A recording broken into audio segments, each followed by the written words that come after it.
Hello, fans, and welcome to This Day in Baseball, where we're going to bring you a full radio broadcast of today's game.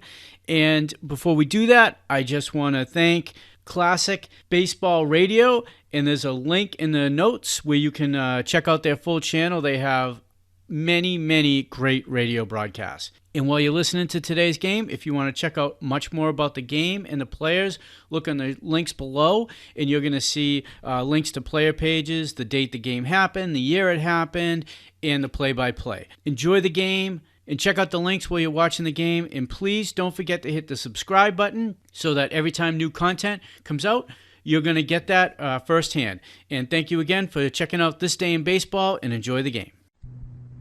Home plate, along with Kenny Boyer of the St. Louis Cardinals, and manager Casey Stengel of the New York Mets with his left arm in a sling as a result of a wrist fracture yesterday at West Point. Starting pitchers tonight are Bob Gibson for the St. Louis Cardinals and Warren Spahn for the New York Mets, and we'll be back in just a moment with the starting lineups. But right now, can you imagine a Puerto Rican party without music? Don't try. Just listen to this. Temporal, temporal, que nos mande temporal, temporal, temporal, que nos mande temporal, que será de Puerto Rico cuando venga el temporal. Temporal is a song Puerto Ricans sing over and over at their parties and picnics until they raise a fearful thirst. Then they change their tune.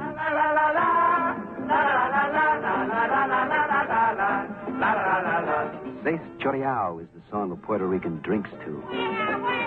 He'll sit down, call for a beer, probably Rheingold extra dry.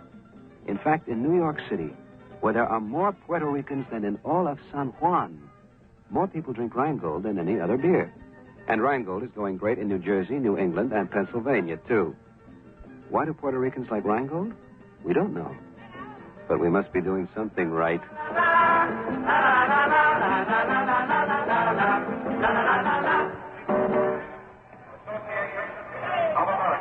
The umpires working the game tonight are Augie Donatelli at home plate, Stan Landis at first, Mel Steiner at second, and Al Barlicker on at third. Manager Casey Stengel of the Mets has doffed the sling. In the dugout before the ball game, he had his right arm, his right hand, in a sling. Yesterday, as the Mets played an exhibition game against the Army at West Point, as Casey was coming out of the gymnasium, he fell on the concrete as he hung his spikes and sustained a broken right wrist. But he says that he's in great shape, and so coming out to present the lineup cards, he took the sling off before he arrived at home plate. And he's there now going over the ground rules with Ken Boyer, the captain of the St. Louis Cardinals.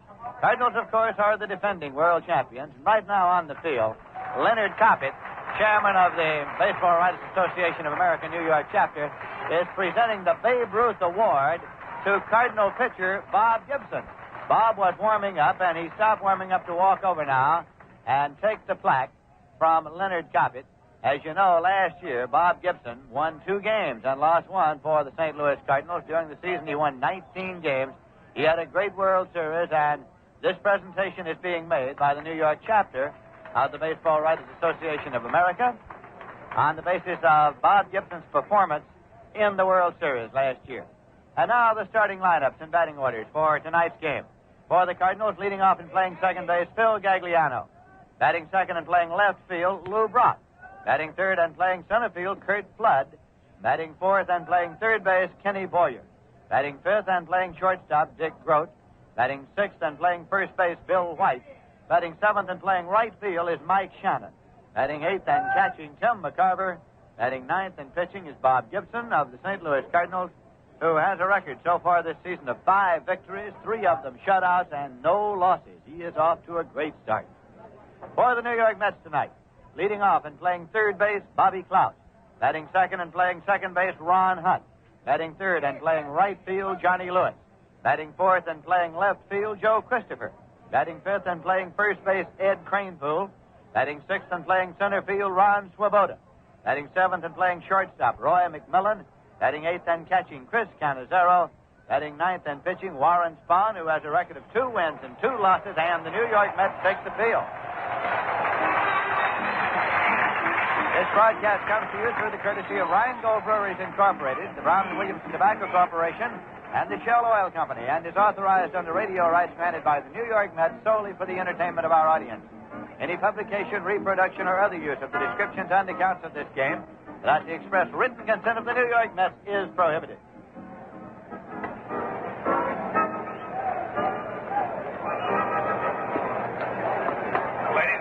Spahn has arrived at the mound, and now, ladies and gentlemen, at Shea Stadium in New York, our national anthem.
With the playing of the national anthem, the Mets are on the field with Ed Kranepool at first, Ron Hunt at second, Roy McMillan at short, and Bobby Klaus at third, Joe Christopher in left, Ron Swoboda in center, and Johnny Lewis in right, Chris Cannizzaro catching, and Warren Spahn pitching. As you know, by midnight Pacific Coast time, 3 a.m. New York time, ball clubs must cut down to 25 players. They have been allowed to carry 28 for the first month of the season, but by 3 a.m. New York time, rosters must be trimmed to 25. The Mets currently are carrying 27, so the Mets have to trim 2 players sometime before 3 a.m. New York time. St. Louis Cardinals have assigned left-hand pitcher Dave Dowling on waivers to the Chicago Cubs, and thus the Cardinals are down now to their 25-player limit. Dowling had not appeared in a game for the Cardinals this season. He's gone to the Cubs on waivers. Phil Gagliano is up now, right-hand batter and second baseman, hitting .283. Warren Spahn looks in to get a sign. Starts the motion. Here's the first pitch of the ball game. And it's in there for a call, strike one. Warren Spahn has beaten the Cardinals more than he has beaten any other club. His lifetime record, 63 wins and 29 losses against the Cardinals. Pitch to Gagliano is low for a ball.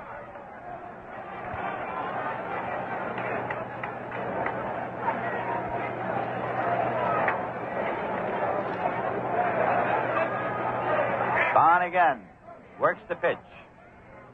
And it's low for a ball, 2-1. Spahn has won 358 games, more than any other left-hand pitcher in the history of the major leagues.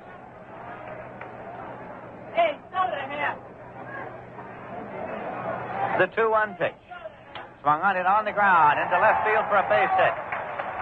Taken there by Christopher and played back in, and Gagliano turns and holds with a leadoff single. It was drilled on the ground between Klaus and McMillan. Number 20, left fielder, Lou Brock is coming up now with an early season batting average of .303, 2 home runs, and 11 runs batted in. He hit .315 last year with the Cubs and the Cardinals. He was one of the big reasons that the St. Louis Cardinals made their way to the top of the heap in the National League, then won the World Series in competition with the New York Yankees. Spahn checks. Kranepool holds against the runner at first, and here's the pitch. It is bunted down the third base line, taken by Klaus. He guns it across to first in time. A sacrifice, and you score at 5-3. That brings up Curt Flood, who has been dropped down to the number 3 spot in the batting order. Flood is hitting .300. He's had 4 home runs and 16 runs batted in, so there's no particular reason why he shouldn't be hitting down there number 3. Normally he hits either lead off or number 2. During the spring, manager Red Schoendienst of the Cardinals was batting Flood and Brock sort of interchangeably in the 2 top spots in the batting order. Flood is a right-hand batter. Spahn checks the runner at second. And the pitch is in there for a called strike.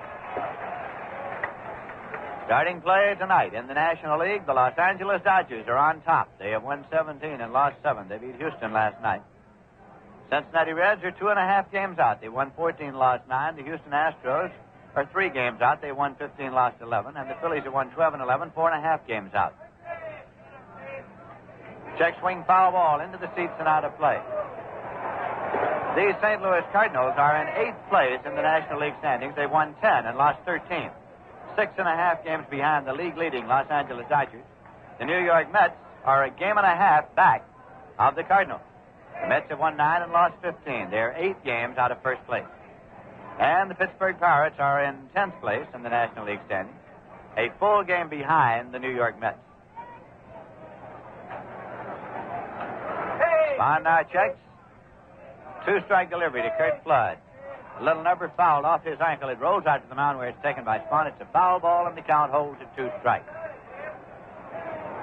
Full schedule of night action in the National League.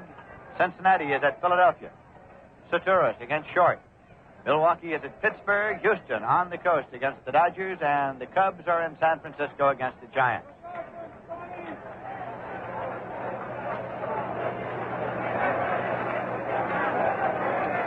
Right here, 1 man out and a runner at second. No score, top half of the first inning. Spahn's pitch, low and away for a ball. 1-2 to Flood. Full schedule of night action in the American League. The Yankees are at Boston. Stottlemyre against Wilson. Detroit's at Washington. Wickersham against Kreutzer. Cleveland's at Baltimore. Terry against Barber. Los Angeles at Minnesota. Kansas City and Chicago not scheduled. 1-2 pitch. Let up and it goes high. 2-2. Change of speed by Warren Spahn, 44-year-old pitcher and pitching coach of the New York Mets. On the coaching lines for the Cardinals, Joe Schultz is at third base, and Mickey Vernon is on the lines at first. Here now is a 2-2 delivery, and it's high, so the count goes full to Curt Flood, with Ken Boyer waiting on deck.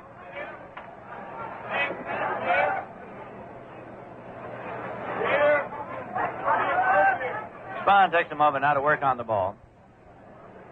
Beautiful baseball night here at Shea Stadium. Plenty of room for you if you're in the vicinity. Come on out and see the Cardinals and the Mets. They play again tomorrow afternoon. Game time tomorrow at 2 p.m. This is a payoff pitch to Curt Flood. It hits in the dirt in front of the plate. Ball 4. Flood goes to first base for the base on ball. As Warren Spahn was pulling down on that one, and the ball hit in the dirt in front of the plate and was blocked by Canizero, with Gagliano holding at second base. Kenny Boyer coming up. Hitting .280, 2 home runs, 11 runs batted in. Most valuable player in the National League last year. One of 7 brothers, all of whom have played or are playing professional baseball.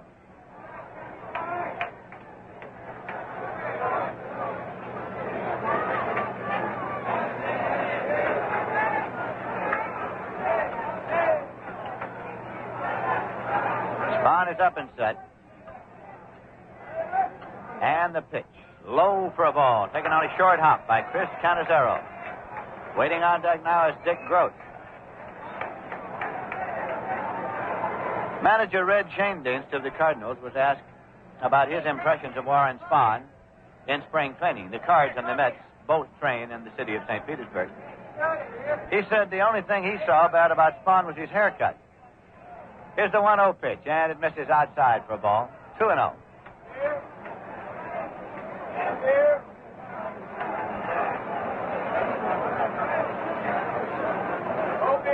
Mets and the Cardinals see a lot of each other during spring training. They play 5 exhibition games, and each team plays its exhibition games at Al Lang Field in St. Petersburg. Here's the 2-0 pitch, and it's in for a called strike.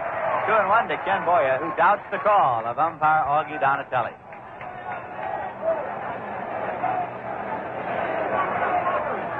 Boyer had been out of action with a back injury, but returned to the lineup recently. Bill White also had been out, but White's back in the lineup. Cardinals got off to a slow start.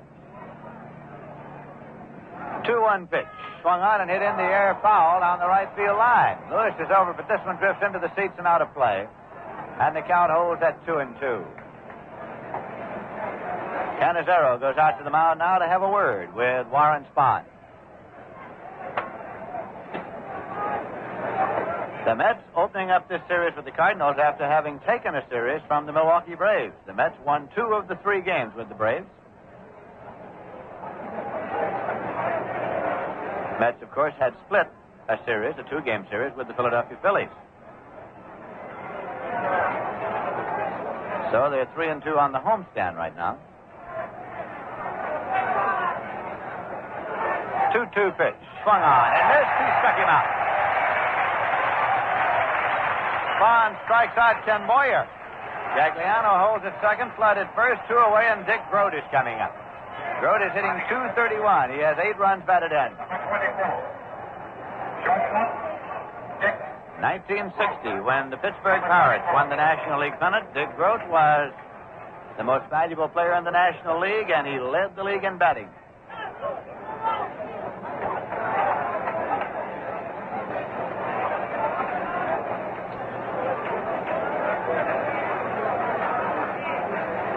Here's a pitch, and it's in for a call strike to Grote. Grote came to the Cardinals from the Pittsburgh Pirates in exchange for pitcher Don Cardwell and infielder Julio Gotay.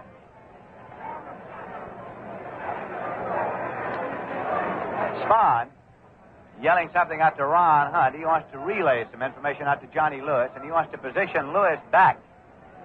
Well, Spahn, of course, has been in the league long enough to know that Dick Grote's power is to the opposite field. He takes that ball to right field a great deal, and so Spahn wanted Johnny Lewis playing a little deeper in right field. Here's a pitch swung on and popped up into short right, and Hunt goes back, and he's there, and Hunt makes the catch with Lewis just behind him.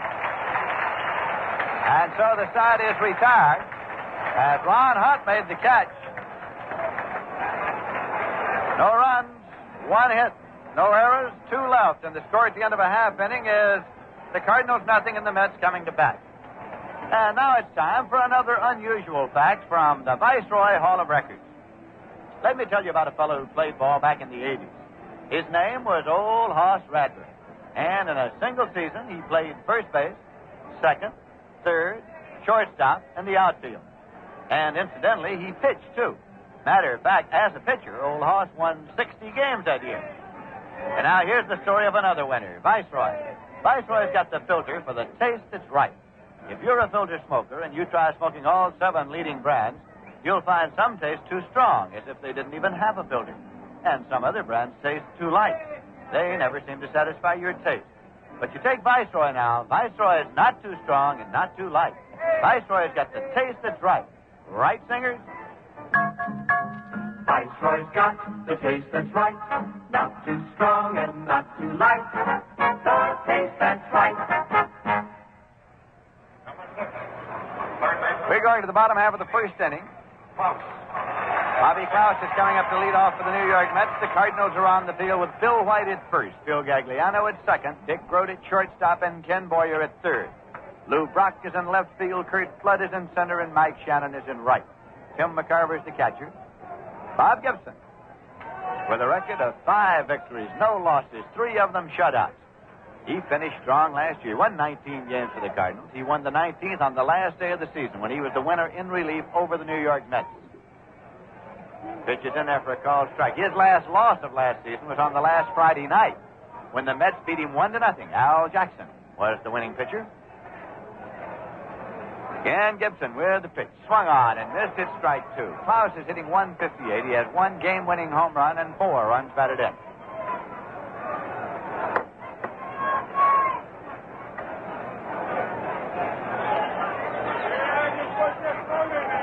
Gibson looking for Tim McCarver's side. Pitch is high and away for a ball. 1-2. Tim McCarver had quite a World Series himself. He hit .478, was the leading batter in the World Series. Here's Here's a 1-2 pitch. Swung on and landed to center for a base hit for Bobby Clout. Charged by Kurt Flood, plays it back in, and Clout has a leadoff single into center field. That brings up Ron Hutt. Ron is hitting .281. He has had 2 doubles and 1 run batted in.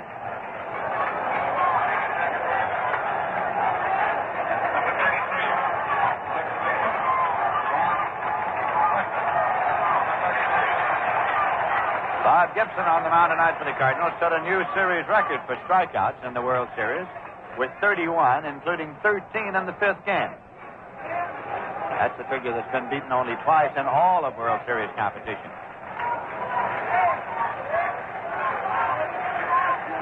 Off the stretch, Gibson's pitch to Hutt is high for a ball. Gibson struck out 245 last season during the regular season, second only in the National League to Pittsburgh's Bob Veal. It was a Cardinal record.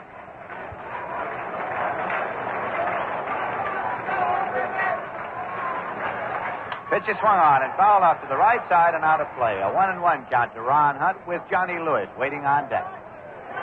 Yogi Berra is on the coaching lines at first base for the Mets, and Don Hefner is the Met coach at third.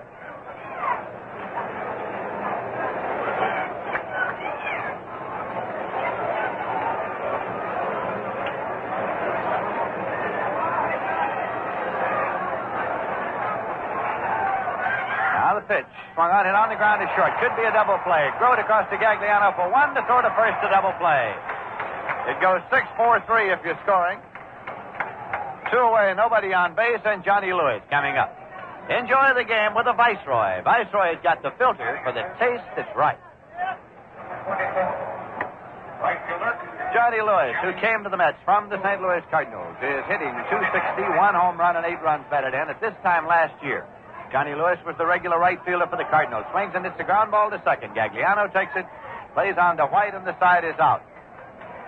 No runs, 1 hit, no errors, none left, and the score at the end of a full inning is the Cardinals nothing and the Mets nothing. Cardinals will be here tomorrow afternoon. Thursday is an off day. And then the Mets are here Friday night against the Cincinnati Reds, Saturday afternoon against the Reds, and a big Sunday doubleheader against the Cincinnati Reds to close out the current homestand. Tickets are now on sale for any or all of those games, as well as all home games to be played by the Mets here at Shea Stadium this season.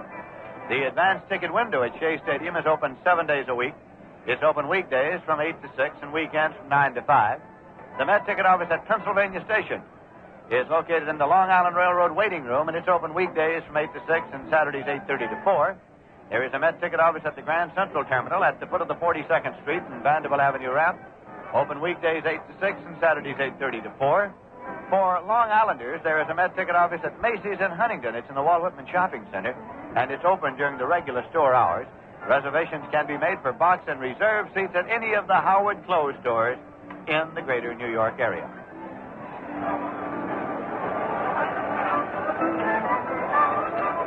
In the top of the second, Bill White is up to lead off for the St. Louis Cardinals. He's hitting .256. He's had 4 home runs and 12 runs batted in. First baseman, Bill White, number 12.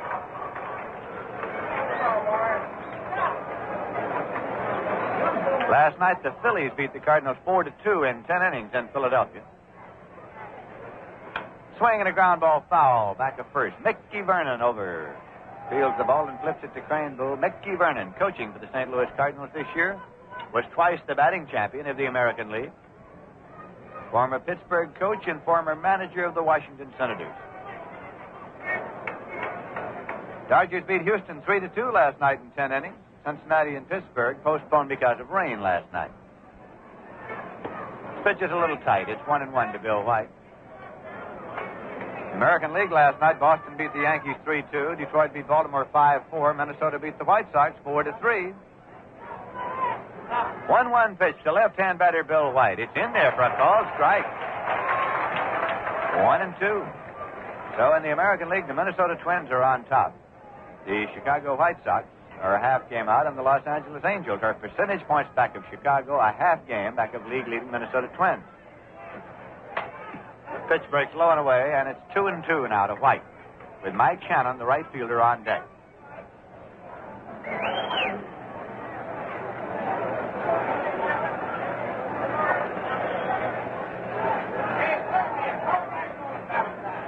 Here's a 2-2 delivery. Swung on. His second strikeout for Spahn.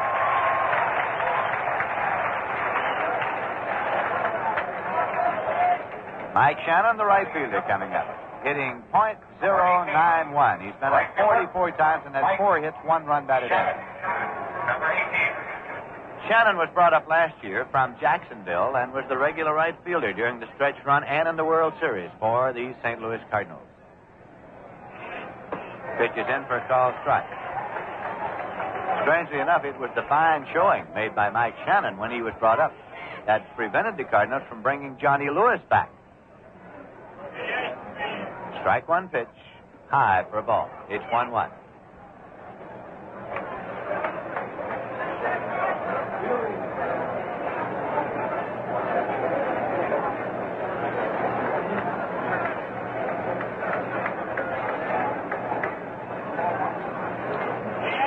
Here is a 1-1 delivery, and it's low for a ball. Seated in the Cardinal club box just to the home plate side of the Cardinal dugout is Vice President Stan Musial, Cardinal Vice President Stan Musial, and General Manager Bob Howsam of the Cardinals is there also. Here's a 2-1 pitch, and it's low for a ball. Stan Musial, Bob Howsam, and manager Red Schoendienst helped raise a duplicate of the Cardinals World Championship flag over the Missouri Pavilion at the World's Fair today.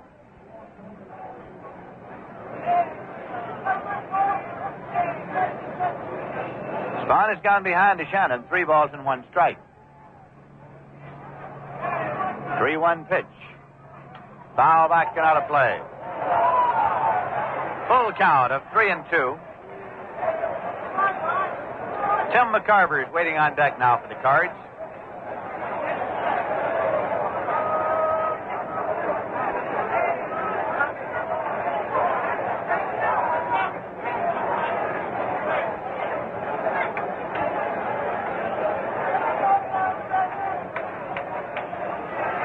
This is a payoff pitch. Swung on, hit on the ground to McMillan at short. Deep, big hop. Throws over low, and Cranepool digs it out on the short hop for the out, just in time.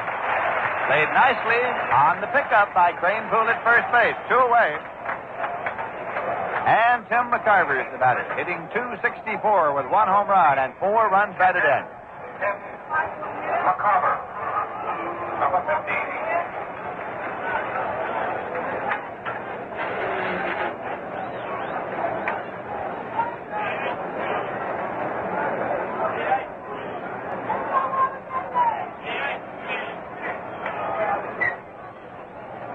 Spahn's pitch to the left-hand batter. Hit in the air to center field. Ron Swoboda back. He's there, and he makes the catch. So Spahn gets the Cards out in order in the top of the second. No runs, no hits, no errors, none left. The score at the end of an inning and a half is the Cardinals nothing and the Mets nothing. Is this one of those days when you're not yourself? Even if you are, you'll feel more so when you listen to this. I'm not myself at all, Molly dear, I'm not myself at all. This song gets sung over and over at Irish parties and picnics until the singers raise a ferocious thirst. Then they change their tune. Come fill up your glasses and drink what you will. I'm a man you don't need every day. This is a traditional Irish drinking song, and often the beer they drink is Rheingold Extra Dry. In fact, in New York City, where there are more Irish than in the whole of Dublin, more people drink Rheingold than any other beer. And Rheingold is going great in New Jersey, New England, and Pennsylvania, too. Why do Irish Americans like Rheingold? We don't know, but we must be doing something right. I'm a man you don't need every day, every day. I'm a man you don't need every day. Going now to the bottom half of the second inning, and Joe Christopher is up to lead off for the New York Mets. Joe is batting cleanup tonight in manager Casey Stengel's batting order.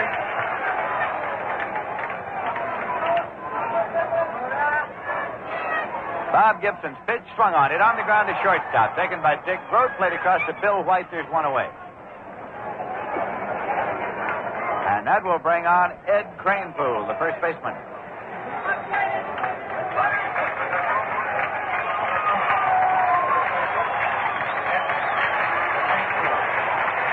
Craneville is hitting .365. He has 3 home runs and 17 runs batted in. Left-hand batter facing right-hand pitcher Bob Gibson. And it's fired in for a called strike. Ron Swoboda is in the on-deck circle swinging bats.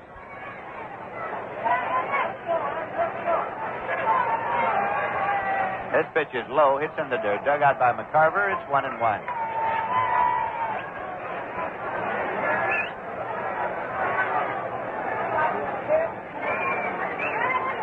Cardinal defense plays Craneville absolutely straight away. This pitch is in for a called strike. Good pitch by Bob Gibson.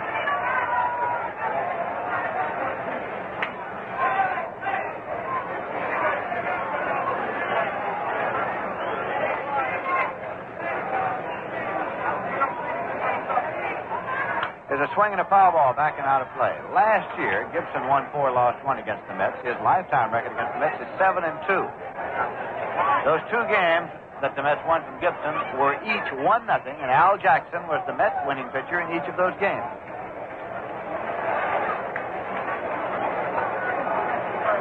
One-two pitch to Craneville.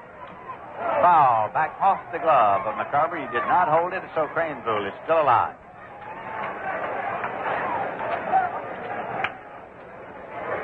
Gibson is 29 years of age. Alumnus of Creighton University. Swing and a ball hit in the air to left field. Right there is Lou Brock, and he makes the catch. 2 away, nobody on base.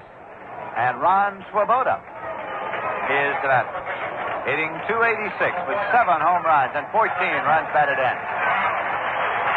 He's caught on. Listen to the crowd reaction to the announcement of Swoboda.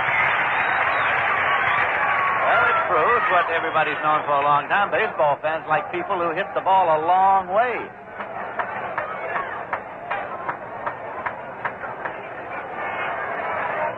Here's the pitch in there for a called strike. Swoboda's a right-hand batter. It's in there for a called strike. Our Mr. Ralph Kiner has been given wide publicity as having said during his career, you grab that bat way down on the handle where the Cadillacs are. He didn't say that, really. Somebody else did. But it was credited to Ralph. Still is. Roy McMillan's waiting on deck. 2-strike delivery, and it's high for a ball. 1-2.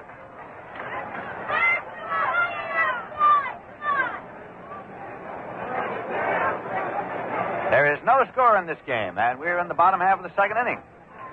Pitch to Swoboda is swung on and missed, and the side is out. That's the first strikeout for Bob Gibson, but he gets the side in order. No runs, no hits, no errors, none left. Score at the end of 2 innings is the Cardinals nothing and the Mets nothing. St. Louis Cardinals here again tomorrow afternoon, and Jack Fisher is going to be pitching for the New York Mets, and Kurt Simmons will go for the Cardinals. Thursday is off, and then the Cincinnati Reds will come in. The Mets will be trying to get revenge because last weekend, the last weekend of the recent road trip in Cincinnati, the Reds took 4 straight games from the New York Mets. So the Reds will be in here on Friday night, Saturday afternoon, and a doubleheader on Sunday, and that will conclude the current homestand. Tickets are now on sale for any or all of those games. We're going to the third inning in just a moment. Right now, we pause for station identification. This is the New York Mets Baseball Network. This is WGY 810 on your dial in Schenectady. Time is now 8:30. Capital District temperature now 61, mostly cloudy. This is Lindsey Nelson with Ralph Kiner and Bob Murphy at Shea Stadium in New York. 2 inning totals for the Cardinals. No runs, 1 hit, no errors. For the Mets, no runs, 1 hit, no errors. And coming in here now to take you along, the fellow we were talking about just a moment ago, Mr. Ralph Kiner. Okay, Lindsay, and hi there, everyone. First man up will be Bob Gibson for the St. Louis Cardinals against Warren Spahn. Bob, a fine hitter for a pitcher. He has tremendous power, so Warren will have to work. And the first pitch by Spahn is hit into center field, deep to center field, way back is Swoboda. He can't get to it, and it's off of the wall. Gibson going to second base, now trying for third. Here comes the throw. They might have him. It's good. It's there. He's out.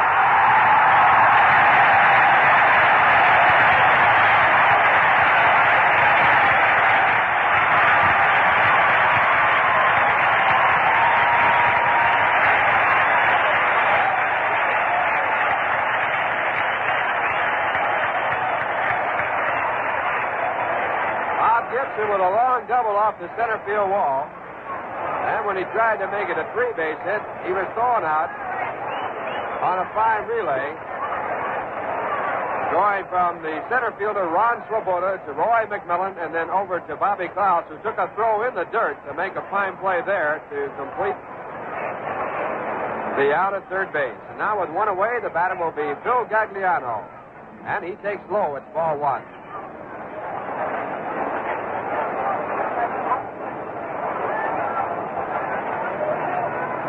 Gagliano with a base hit his first time up. One of the two hits given up by Spahn. Next pitch is a high fly ball into shallow right center field. Scotty Lewis calling for it, and he makes the catch. So quickly, two away. And it brings up Lou Brock. Lou sacrificed his first time up, his average at 303.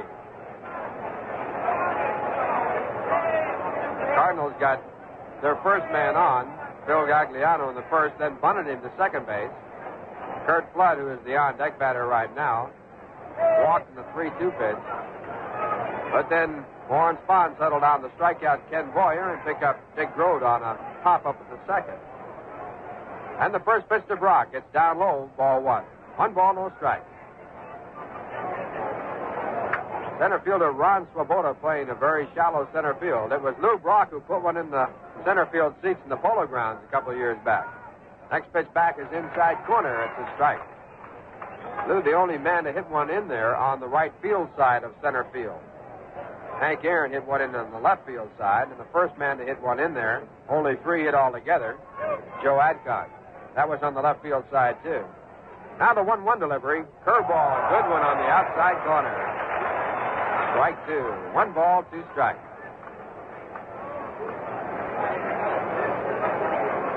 Brock with 2 home runs, 11 runs batted in. The club leader is Bill White with 4 home runs. 1 ball, 2 strikes. Warren Spahn pitching to Lou Brock. 2 men away. We're in the top of the third, no score. And Spahn sidearms. The pitch is popped up foul, out of play. Chris Cannizzaro coming back and watching the ball go into the stands. Well, the Mets have 4 catchers on their roster. Chris Cannizzaro, Hawk Taylor, Jesse Gonder, and Yogi Berra. And today is that day that all ball players dread. It's cut-down day, midnight tonight. Mets will have to take 2 players off their roster. Mets have 12 pitchers. They might cut there, too. Most clubs going with 10. Pitch back is hit slowly down to second. Ron Hunt charges in quickly over to first base to retire the side. No runs, 1 hit, no errors, no one left on base, and the score. At the end of 2 1/2, the Cardinals nothing, the Mets nothing. And it's time now for another unusual fact with the Viceroy Hall of Records. You know, it's a rare pitcher who wins over 200 games in his big league career. But the great Cy Young made the record books with 291 wins in the National League, and get this, he had another 220 wins in the American League. Cy was the winningest pitcher in baseball history. And if you want to get the filter cigarette with the winningest taste of them all, it's Viceroy. When you try Viceroy, you just gotta like them. You see, Viceroy is specifically designed to taste the way you'd like a filter cigarette to taste. Not too strong like some brands that taste as if they didn't have a filter, and not too light like some others. They just don't seem to satisfy your taste. But when you light up a Viceroy, you get the filter cigarette that's not too strong, not too light.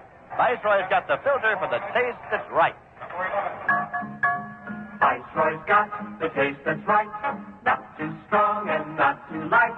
The taste that's right.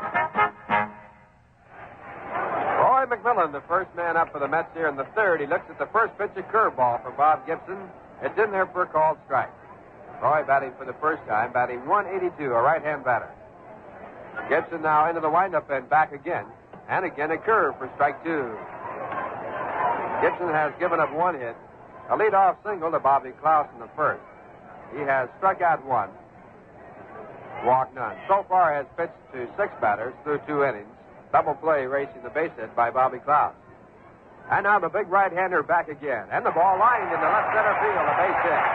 Coming over Lou Brock. He can't get it. Backing him up is Kurt Flood. And now Roy McMillan, who was going to second, holds up. And a bad throw coming all the way into the pitcher's mouth. Ball cut off by the second baseman, Phil Gagliano. And Roy decided not to go when he saw Kurt Flood back of Lou Brock. Could have made it, but of course he had no idea the throw would have been that bad. So Roy, a two-strike single, a second hit for the Mets. No score in the game, and the batter will be Chris Cannizzaro. Chris, the catcher, batting eighth in the batting order, batting 143, a right-hand batter.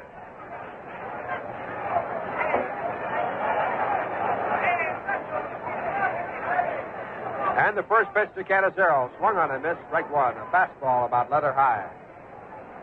Chris looking for his first run batted in. He is at 7 hits and 49 times up. Now checking with Don Hefner, the third base coach. On deck batter, Warren Spahn. And a throw to first base finds McMillan back with no tag by Bill White. For the Cardinals, White at first base, Phil Gagliano at second base, Dick Grote at shortstop, and Ken Boyer at third. Tim McCarver, the catcher, sending out the signs. Again the first, again no tag. Gibson trying to hold McMillan close at first base in case of a hit and run. No score, no one out. We're in the bottom half of the third. Now the pitch. It is taken in there for a called strike. Squaring around is low to bunt Chris Cannizzaro. So the count now at 0-2.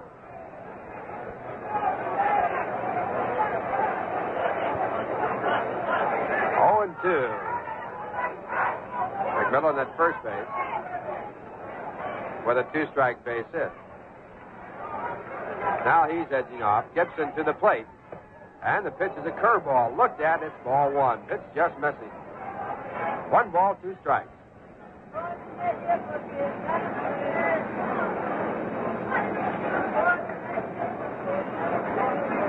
Bob Gibson, who likes to work fast, now taking just a little bit more time. And now to the plate. And he misses high with a fastball. Count evens at 2 balls and 2 strikes. Wind is blowing in from center field. And the center fielder, Kurt Flood, who normally plays a very shallow center field, extremely shallow against Chris Cannizzaro. Right fielder Mike Shannon, also shallow. Left fielder Lou Brock, fairly deep in left. Now 2-2, a curveball is outside. It's ball 3. Full count now, and Chris checking with Hefner as to whether or not the runner will be going on the pitch. A little bit difficult to send a runner on Gibson because he strikes out many in the ball game.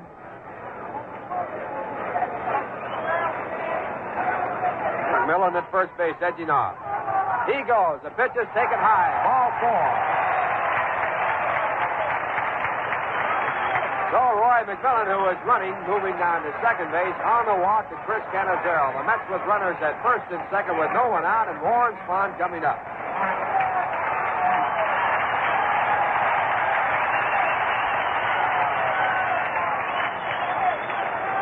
Warren batting 154, 2 hits and 13 times up. One of the hits, a 2-base hit. Ken Boyer, the third baseman, already in, looking for the bunt, as is Bill White. No score in the game. Spahn squares around, bunts out toward the mound. Gibson quickly off, does not go to either second or third, goes to first base. So a good break for the Mets. Gibson, who was confused on the play, and could have gone to third base as the bunt was that type of bunt, turned around, looked at second base. There was no one there, and he had to go to first. So the Mets move up their runners. They have them at second and third with one out. And on the play, it went 1-4.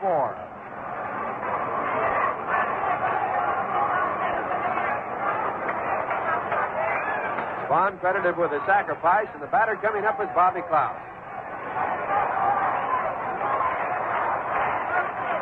Bobby with a single his first time up, raising his average to 169. He singled through the middle.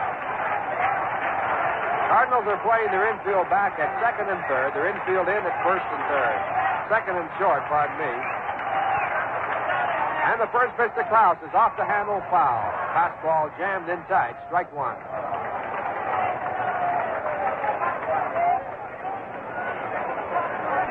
Cardinals, no runs, 2 hits. The Mets, no runs and 2 hits. But the Mets with runners at second and third with 1 out here in the bottom half of the third.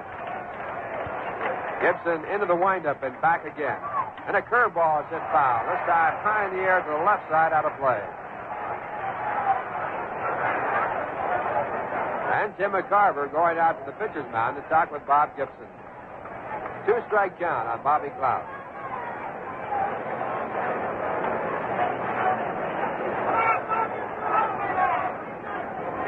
Tim McCarver, after the conversation, coming back to home plate.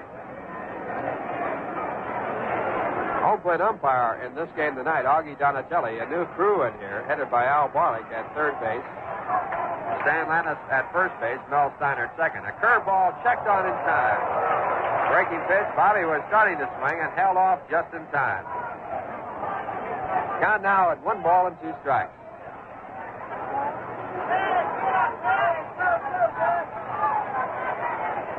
Roy McMillan at third base. Chris Cannizzaro at second. Gibson reading the signs from Tim McCarver. Now into the windup. His next pitch, curve way inside. So the count now at 2 balls and 2 strikes. Inning started off with Roy McMillan getting a 2-strike single in the left field. Chris Cannizzaro then walked. They moved up in a sacrifice. The next pitch, a fastball, fouled back. Count stays at 2 balls and 2 strikes.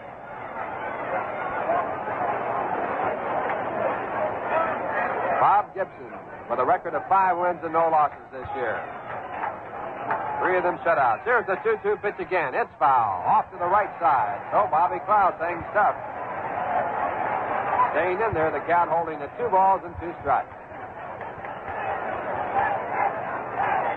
Anything out to right field in the air would have to be fairly deep because Mike Shannon, the right fielder there, was one of the best.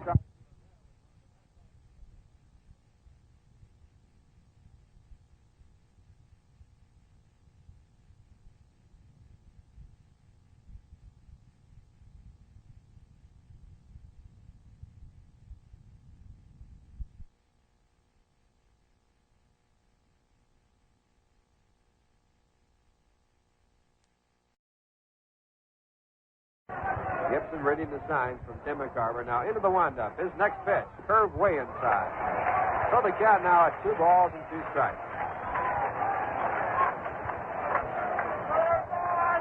Inning started off with Roy McMillan getting a 2-strike single in the left field. Chris Cannizzaro then walked. They moved up in a sacrifice. The next pitch, a fastball, fouled back. Count stays at 2 balls and 2 strikes.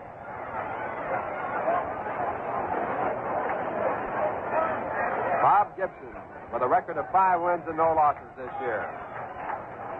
3 of them shutouts. Here's the 2-2 pitch again. It's foul. Off to the right side. So Bobby Cloud things tough. Staying in there, the count holding at 2 balls and 2 strikes. Anything out to right field in the air would have to be fairly deep because Mike Shannon, the right fielder there, was one of the best arms in baseball. He's also playing the shallow right field. Kurt Flood shallow in center field. Lou Brock deep in left. Now at 2-2. Fastball swung on a miss. Strike 3. So Bob Gibson picks up an important strikeout. That's his second in this game, and it brings up Ron Hunt with 2 men away.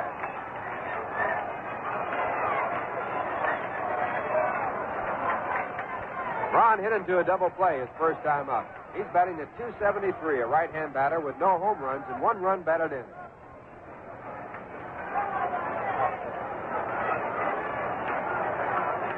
No score, bottom half of the third. And the first pitch, a breaking pitch, in for a strike. Gibson with a hard slider, it's strike 1.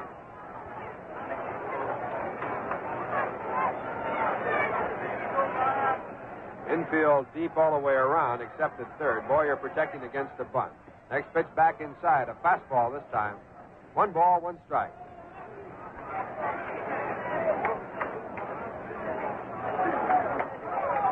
Roy McMillan edging off at third base. Chris Cannizzaro, a short lead at second.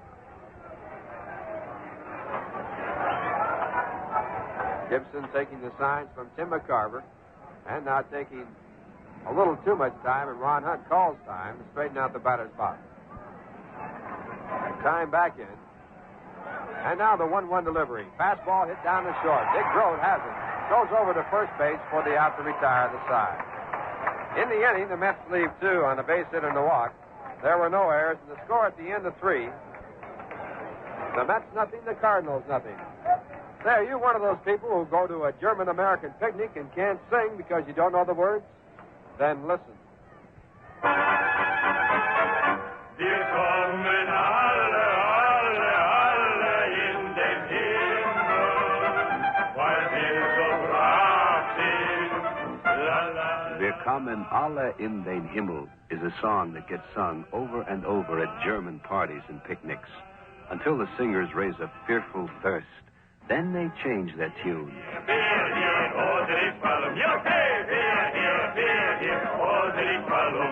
Beer here is the traditional German call for beer, and often it's Rheingold Extra Dry they call for. In fact, in New York City, where there are more Germans than in all of Heidelberg, more people drink Rheingold than any other beer. And Rheingold is going great in New Jersey, New England, and Pennsylvania, too. Why do German Americans like Rheingold? We don't know. But we must be doing something right.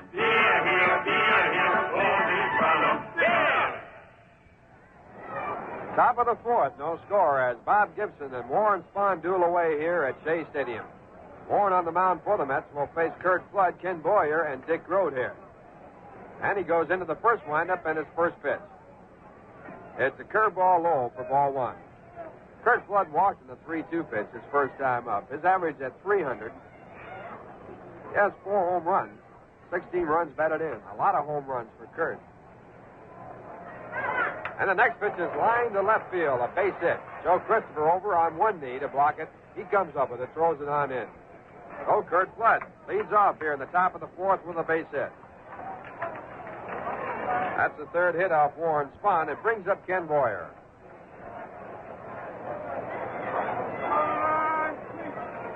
Ken struck out on the screwball his first time up.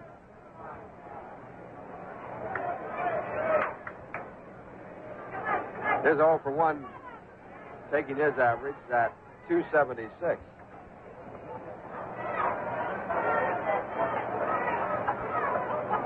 Right-hand batter, most valuable player. The runner goes, and the pitch fouled off. Strike 1. Hit and run play put on by the Cardinals, but Spahn picks up a strike.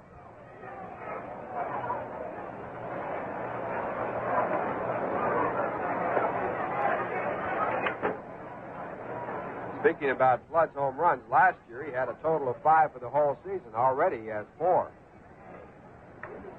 Now Spahn checking the signs.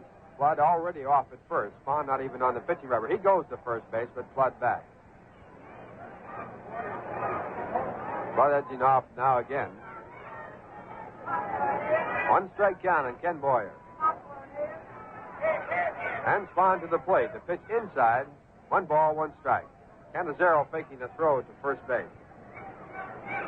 No score in this game. No one away, top of the 4th. Other games in the National League. Cincinnati nothing, Philadelphia nothing after 1.5. Satoris against Short. Milwaukee nothing, Pittsburgh nothing after 1. Blasting game against Cardwell. So not a run scored in the National League so far.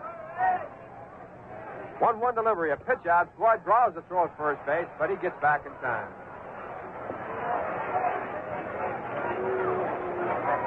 Scheduled in the National League, Houston against Los Angeles, Chicago against San Francisco. Dodgers leading the National League by 2.5 games over Cincinnati. And Cincinnati in here this weekend for Friday night, Saturday afternoon, and Sunday doubleheader. 2 balls and 1 strike. Flood again with a lead at first. And Spahn to the plate. And the pitch is low. It's ball 3. So Spahn 3-1 against Ken Boyer. In the American League, Yankees out with no runs in 2 1/3 innings. 2.5 innings. Boston no runs in 2. It's 0-0 after 2.5. Stottlemyre against Wilson. Detroit nothing. Washington nothing after 1.5. Wickersham against Kreitzer. Cleveland nothing. Baltimore nothing after 2.5. Terry against Barber. So there hasn't been a run scored in the major league so far tonight. Throw to first base. Flood back not too much trouble. Also scheduled in the National League, Los Angeles at Minnesota. Kansas City and Chicago not scheduled. 3 balls, 1 strike. Flood with a big lead. He draws another throw. It's fairly close, but he's back in time. Flood takes about as big a lead as you can take. Now he has shortened up. And Spahn steps off the pitching rubber. Flood goes a little bit closer to first base. Now a quick throw to first, but not in time. Spahn anticipating the hit and run play right here. He's trying to pick something up at first. Now he sets again. And the 3-1 pitch with the runner going is fouled away. Ball going out of play on the first base side. The count goes up to 3 balls and 2 strikes, and Flood goes back to first.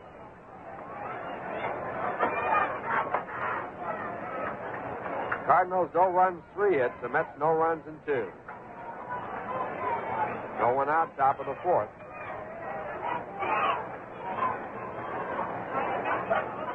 On deck batter, Dick Gross.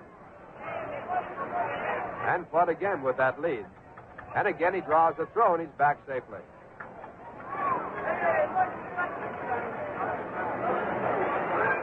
Three balls, 2 strikes. Spahn sets again. And the pitch with the runner going is in the center field, shallow center. Ron Swoboda moving in, calling for it, and he makes the catch.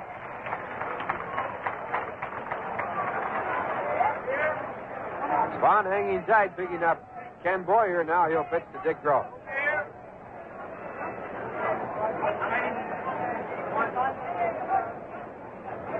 Flood back to first base after the catch.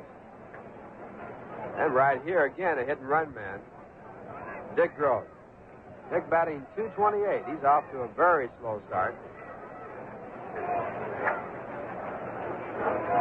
Shortstop Roy McMillan has shortened up in his position.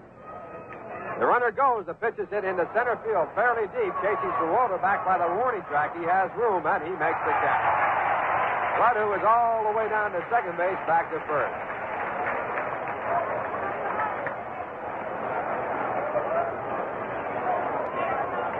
Two away now, and it brings up Bill White. Bill was curved out his first time up. Batting at .253 with 4 home runs and 12 runs batted in.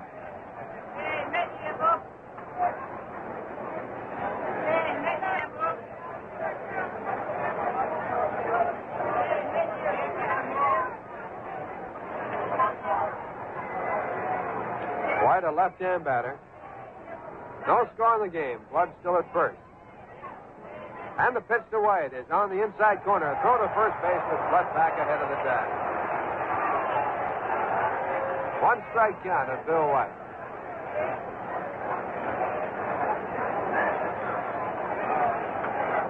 Mets are determined to work around on Kurt Flood at first base. Again, he leads off.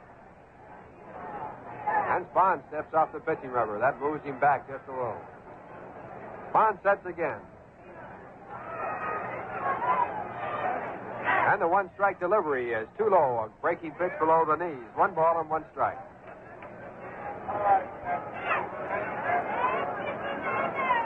Flood led off the inning with a single to left field. Then Ken Boyer flied out to center field, shallow center field on a 3-2 pitch. Dick Gross out to deep center field on the first pitch. And now they count 1 ball and 1 strike in Bill White. A sidearm fastball hits the short, second base, and he catches the ball. Little looping ball off the handle to Ron Hunt to retire the side. No runs on 1 hit, no errors, 1 man left. And the score at the end of 3 1/2, the Cardinals nothing, the Mets nothing. You know, it's very hard to sell sheet music in Jamaica. They make up songs wherever they need them, like this. Having a party, eating rice and peas, dancing happily as you please. Charming lady with a very nice smile.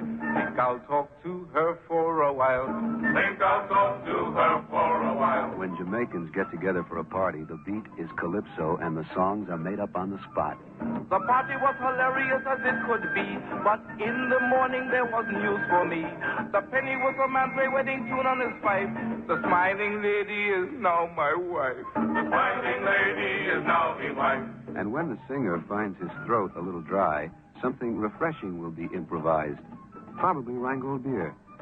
In New York City, where there are more different kinds of people than in any other city in the world, more people drink Rheingold Extra Dry than any other beer. And Rheingold is going great in New Jersey, New England, and Pennsylvania, too.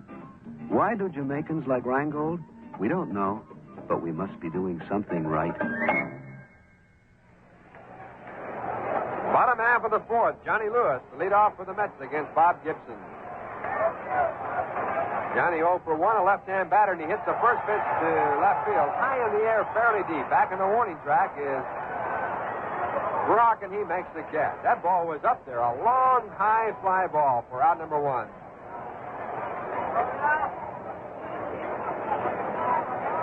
One pitch and one away, and Joe Christopher comes in.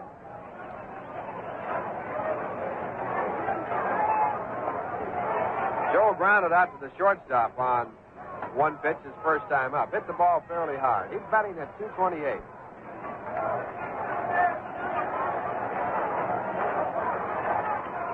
And the first pitch is taken, ball 1. Christopher moving out to decoy a bunt on Ken Boyer, who's playing a fairly shallow third base.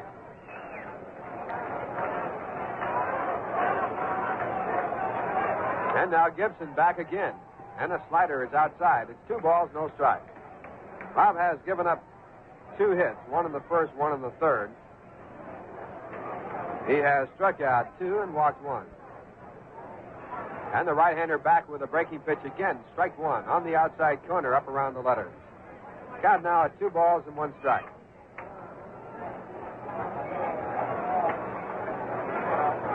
And the 2-1 delivery. Fastball foul down in the dirt.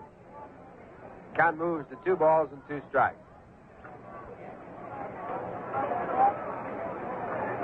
Tim McCarver, the catcher for the St. Louis Cardinals, out now to give out the sign. And Gibson now at 2-2. Pitch is hit on the first base side in foul territory. Bill White over by the coaching box, and he makes the catch. Christopher tried to hold up in a swing on that one, got the bat too far around and popped it up. Now with 2 down, it'll bring up Eddie Kranepool.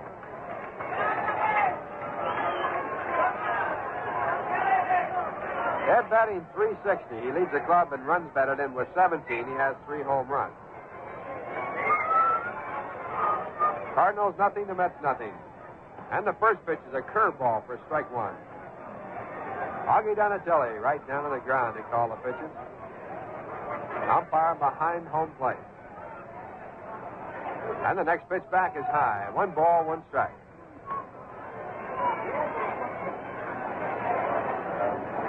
Pictures of the old-time umpires, you see them standing up almost at attention. Now, of course, National League umpires as low as they can get. A let-up is in the dirt. It's ball 2. 2 balls and 1 strike.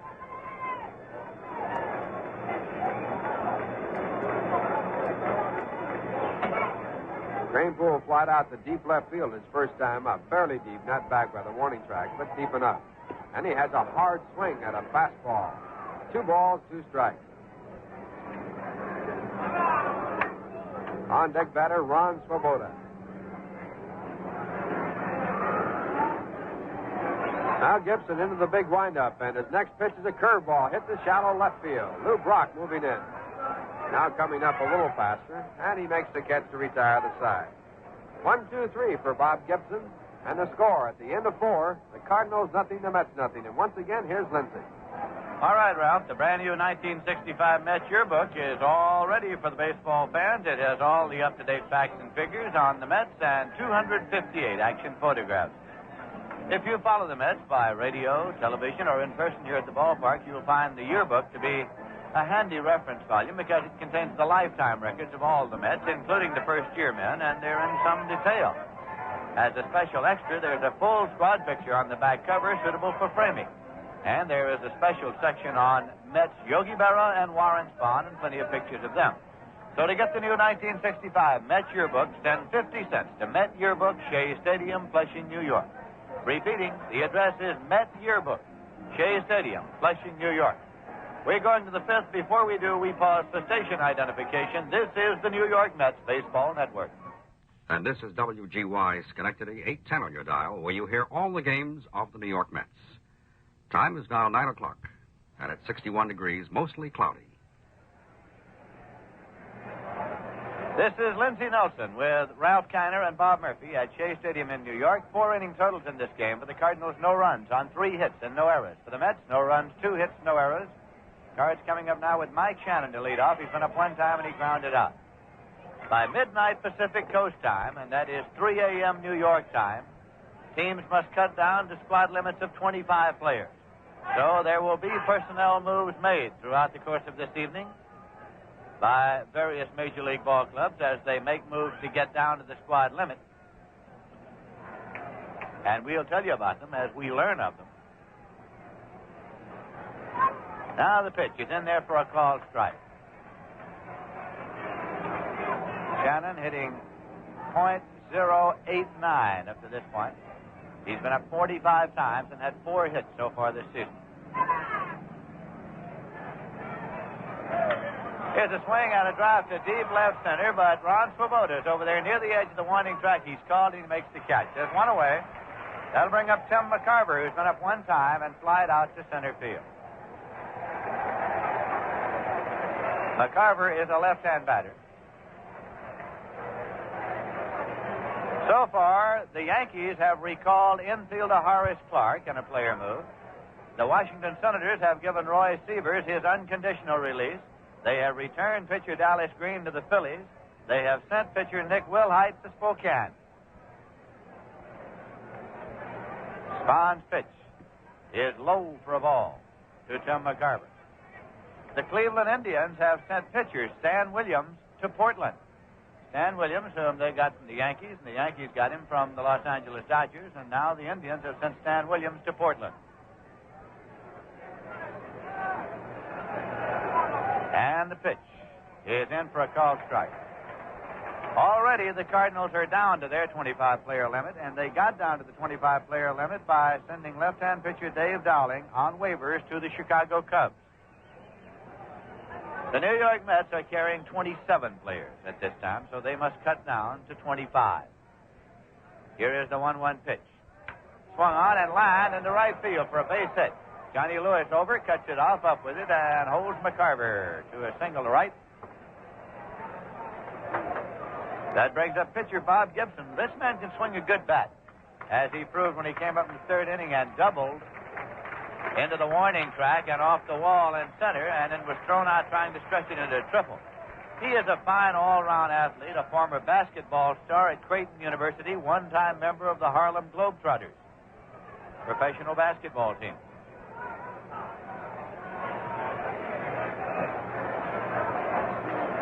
Gibson is a right-hand batter. McCarver leads at first base. Pitch is low for a ball. McCarver attended Christian Brothers High School in Memphis, Tennessee, where he was an all-around star, and his baseball coach there was Tony Gagliano, Phil Gagliano's uncle. Phil and Tim now, of course, are teammates, both in the lineup tonight for the Cardinals.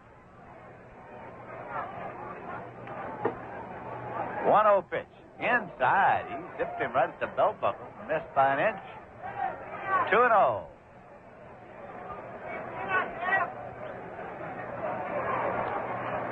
Gibson turns to look down to Coach Joe Schultz, who runs through the signs for him at third base.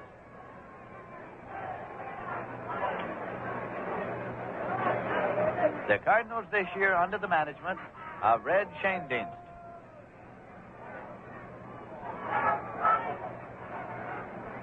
Now Spahn with the 2-0 delivery. Swung on and lined into right. It's a base hit. Johnny Lewis in and up with it and fires in. It's taken by McMillan as it went over the head of Ron Hunt, but holding it second is McCarver. And Gibson's on with his second hit of the night. Back-to-back base hits off Spahn with 1 away, and Phil Gagliano coming up now. He's 1 for 2.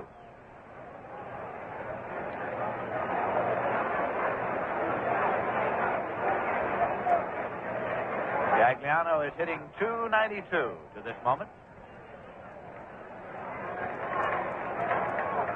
Bob Gibson's getting the jacket on down there at first base with a little help from Coach Mickey Vernon.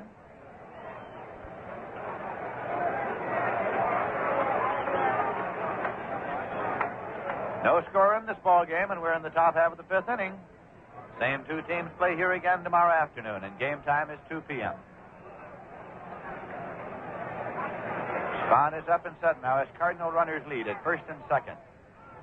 Pitch to the right-hand batter, and it misses outside for a ball. As Ralph Kiner was noting, umpire Augie Donatelli gets down on that right knee, right down on the ground on each pitch. He's right down there in the dirt.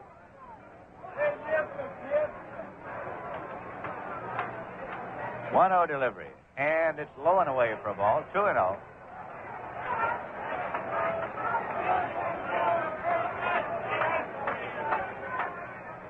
Stan Landis is the umpire at first. Mel Steiner is the umpire at second, and Al Barlick is the umpire at third base. Al Barlick is the senior umpire in the National League.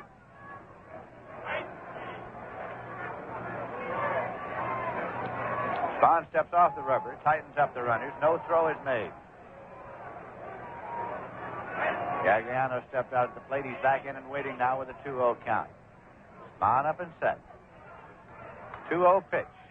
Down low.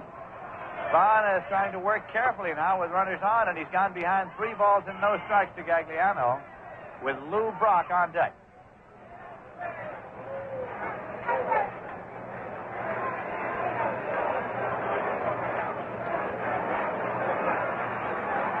Tim McCarver, the runner at second. Bob Gibson, the runner at first.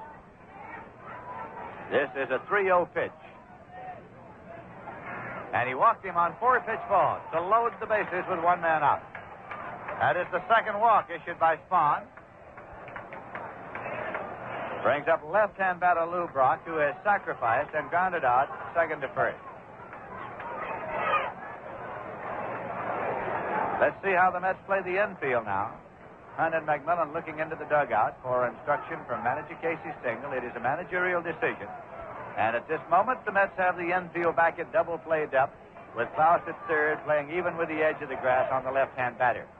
Cranepoo playing deep and behind the runner at first base. Here's the pitch swung on and hit on the ground towards second. It can't be a double play, and now a collision between Hunt and Phil Gagliano, and Hunt is down with his head on the ground. A collision between Hunt and Gagliano, and the out call is made there. And Hunt is still down on the ground. And manager Red Shanenis is coming out now.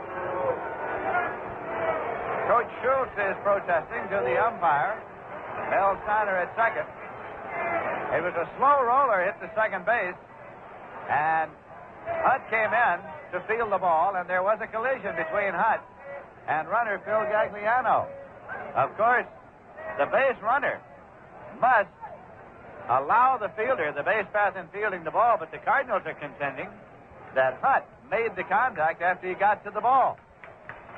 However,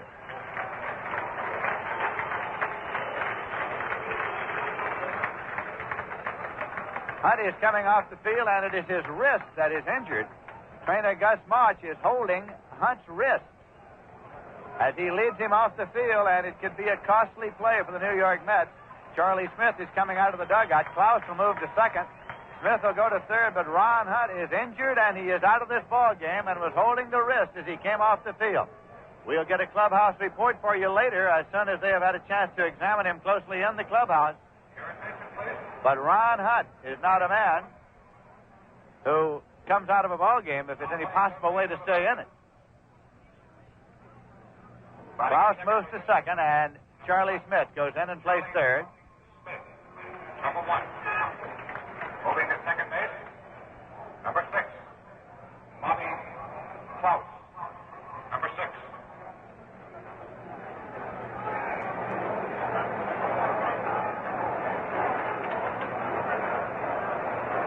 We'll give you a report on Hunt as soon as we get one. There is also a possibility that it could have been a collarbone as he was over on the grass, paying attention to that as well, but we'll wait until we get a report from the Met clubhouse.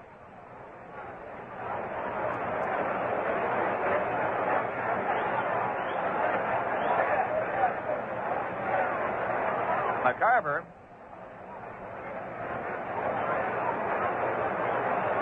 back to third, and Gibson at second, of course, on the interference play. Your attention, please. Kurt Flood is coming up. On the last play, Lou Brock is the runner at first. There are 2 men out. Cardinals did not score a run. Runners could not advance, of course, on the interference. No run scored as runners could not advance, and that information is being given to the fans. Kurt Flood is up now with 2 men out. The put-out goes to Hunt as Gagliano is out. Base is still loaded, and here is Warren Spahn's pitch. Swung on and line one hop to Klaus. He'll go to first base, and the side is out without a run having been scored. So in top half of the 5th inning, the St. Louis Cardinals got no runs. They had 2 hits. There were no errors and 2 left. And the score at the end of 4 1/2 innings is the Cardinals nothing and the Mets nothing. You want to get better performance from your car? Listen to this. Tonight's game. A driving tip from Shell. How safe are your brakes? Why not test them right now while you're driving? You can in this easy on-the-spot road test, courtesy of your local Shell dealer. First, make sure you've got a clear road with nobody behind you. Repeat, nobody behind you. Drive at a good clip and apply your brakes with a nice, firm pressure. Car come to an even stop? Brake pedal feels solid, not soft and mushy? Congratulations, those brakes sound pretty good. But if your car pulled sharply to one side, or if your brakes chattered and complained while you were stopping, take no chances. Pull into your nearest Shell dealer. He can help you, whether you need a simple adjustment or new linings. He can also help you get good mileage with Super Shell gasoline. Super Shell with Platformate is specially blended by mileage experts. Super Shell in the clean white pump. The Cardinals did not score in the inning. They had the bases loaded and 1 man out, and the ground ball went to Hunt. It was a slow roller, and Gagliano was charged with interference. And when an interference call is made, batters or base runners return to the last base to which they were legally entitled at the time of the interference. So McCarver could not score from third. He was sent back, and Gibson was sent back to second. Brock became the base runner at first with 2 men out. The put-out going to Hunt, and then Flood grounded out. Here's the pitch now to Swoboda in there for a called strike 1. So it was no runs, 2 hits, no errors, and 3 left for the Cardinals in the top of the 5th. His pitch is in for a called strike 2 to Ron Swoboda. He's been up 1 time, and Gibson struck him out. Mets have 2 hits off Gibson so far. He's struck out 2, and he's walked none.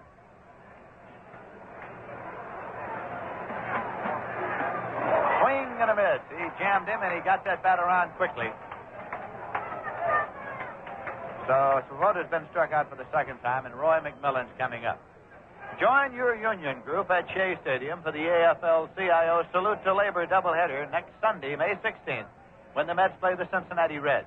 Call 989-4070 for ticket information. This announcement brought to you by Rheingold Breweries.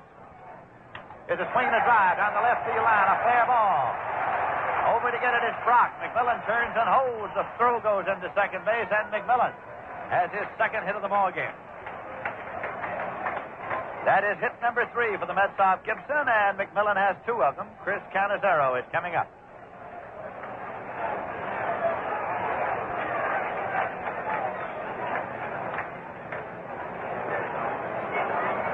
Cardinals nothing and the Mets nothing, with the Mets batting in the bottom half of the 5th inning. Last Tuesday night, we had Jim Bunning going against Warren Spahn here at Shea Stadium. And tonight it's Bob Gibson against Warren Spahn. Top pitchers in the National League. Here's the pitch swung on and foul back out of play. Strike 1 to count.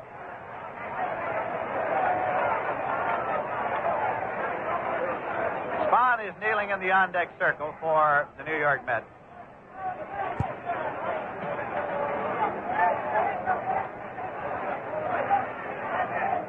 I Again, Gibson sets, and the pitch is swung on and hit in the air to right center field. Racing over now is Shannon. He's there, and he makes the catch. McMillan halfway goes to first. The throw there, and he just got back in time. A close play at first as Shannon's throw, a strong throw, went to Bill White at first, and McMillan went sliding back in just in time to keep from being doubled. Two away, and Spahn is coming up. Been up one time and sacrificed. The Mets had runners at second and third with one man out in the bottom of the third, but Klaus struck out and Hunt grounded out.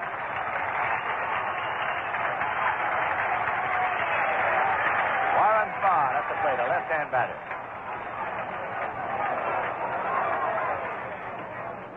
That's inside for a ball.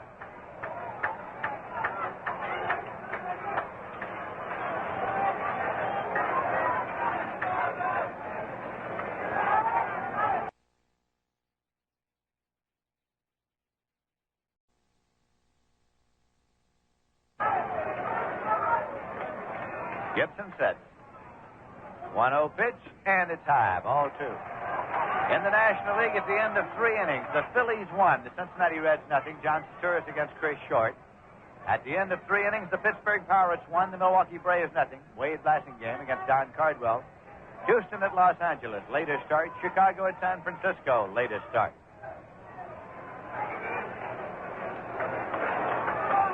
McMillan leads. 2-0 pitch to Spahn. In there for a called strike. The end of 3.5, the Yankees 2 and Boston 1. Stottlemyre against Wilson.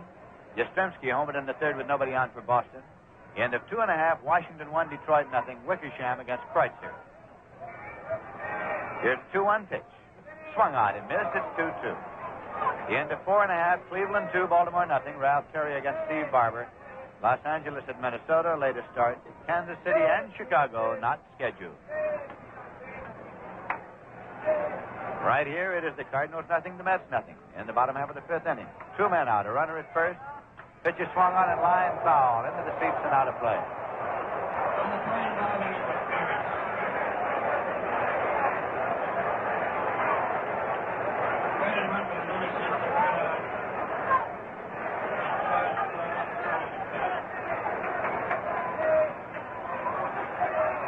Now the pitch is low for a ball.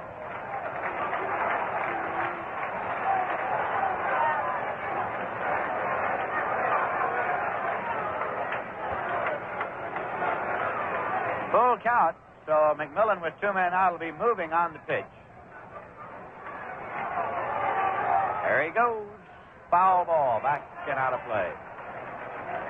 If you're keeping a scorecard on the interference play of the last inning, give Hunt a putout, unassisted, on the interference play, and charge Lou Brock with a time at bat. He hit the ground ball.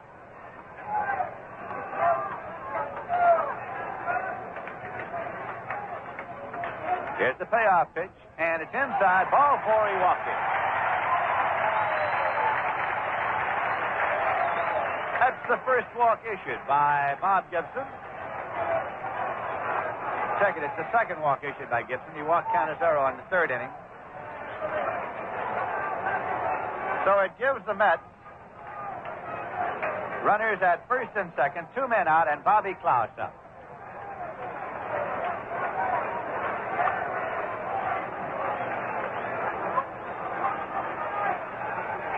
Pitch is a breaking ball in there. Pops out of the glove of McCarver. Strike 1.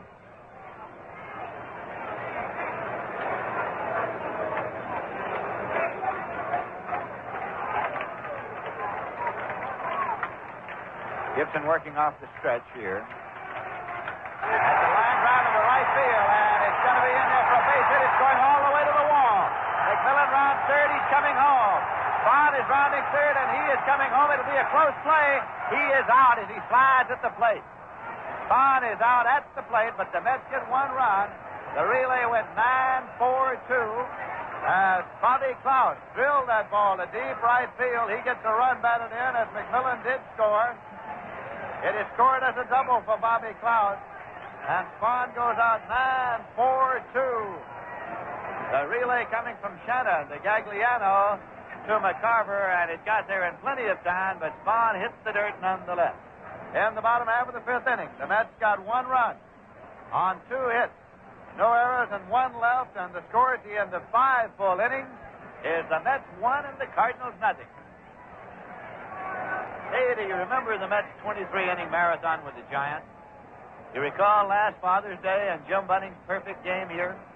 Remember the Mets' near upset of these pennant-bound St. Louis Cardinals the last week of last season? Well, if you're a Mets fan, or if you're just a baseball fan, you'll want to relive these exciting moments of Mets history and many more by getting the brand new Let's Go Mets record album. You'll hear the play-by-play highlights of our most memorable Mets broadcasts. The voices of Casey Stengel, Ron Hunt, Al Jackson, and other top Met performers right in your own home. And all you have to do to get your own copy of the Let's Go Mets record album is to send $3 to Mets Album, Shea Stadium, Flushing, New York. Make your check payable to the New York Mets.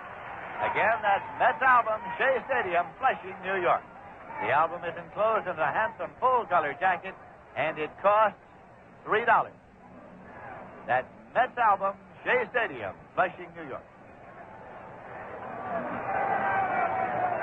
5 inning totals in the ball game for the Mets. 1 run on 4 hits and no errors. Cardinals, no runs, 5 hits, no errors.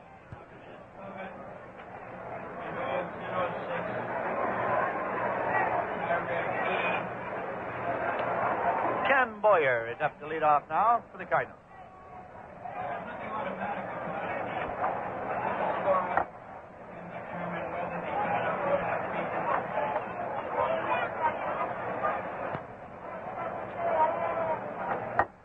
Spahn on the mound.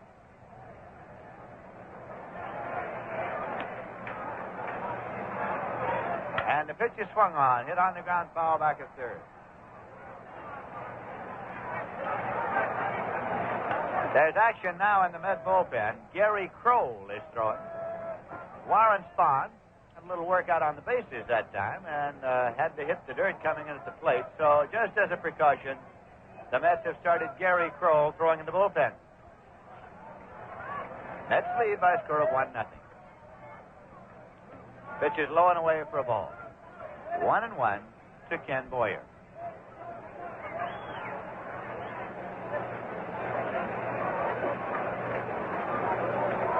And the 1-1 delivery.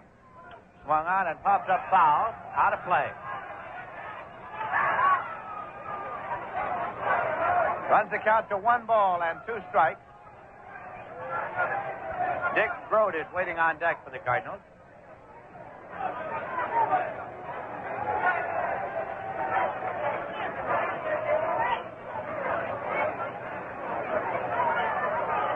And the 1-2 pitch. Screwball breaks low and away. It's 2-2.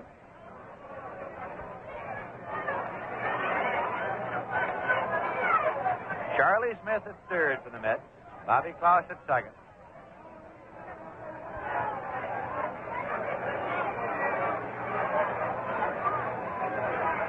That pitch is inside low, and it's a full count of 3-2.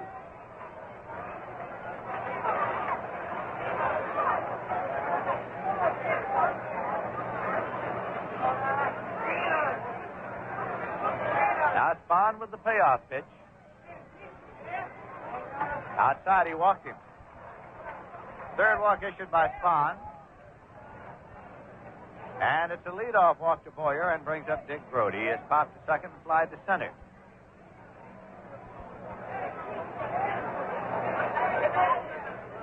The Mets shade center fielder Ron Swoboda over toward right. They have Johnny Lewis way over toward the line because Dick Grote likes to take that ball to right field. One of the fine hit-and-run men in the game of baseball.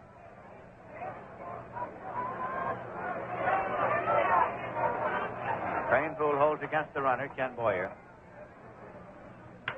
And it is full foul, back of third and out of play. Strike 1 to Dick Grote. Boyer back to the bag at first. Bill White has moved out to the on-deck circle now for the Cardinals.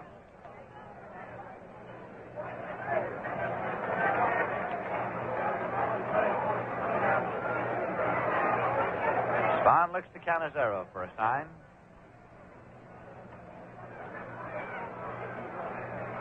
Pitch out. Nothing on. Mets figured that just maybe Cardinals might be playing hit and run on that pitch, so Canizero called for the pitch out. 1-1. Grote looks now for the sign.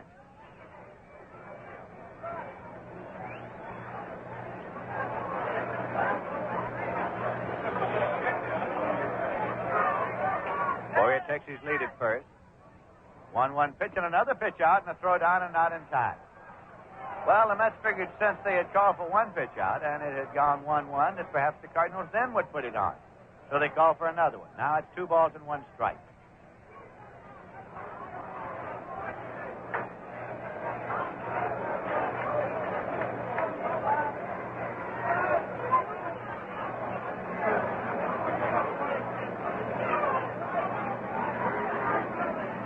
Delivery with the runner going. It's on now, and it's in the air down the right field line. A foul ball, and Johnny Lewis can't get to it. A long strike. They were playing hit and run with Boyer going. It's a 2-2 count now to Grote.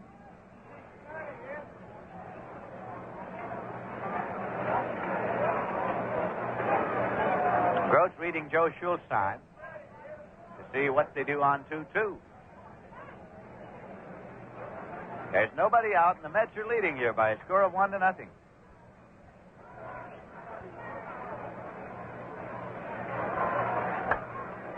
Spahn is up and set. Here's the pitch, swung on, hit on the ground to third. Taken by Smith. The Klaus for 1. The throw to first, the double play.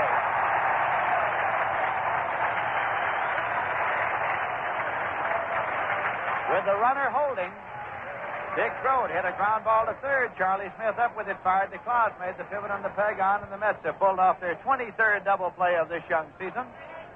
And Bill White is coming up. He has struck out swinging and lined out to second so far. White is a left-hand batter.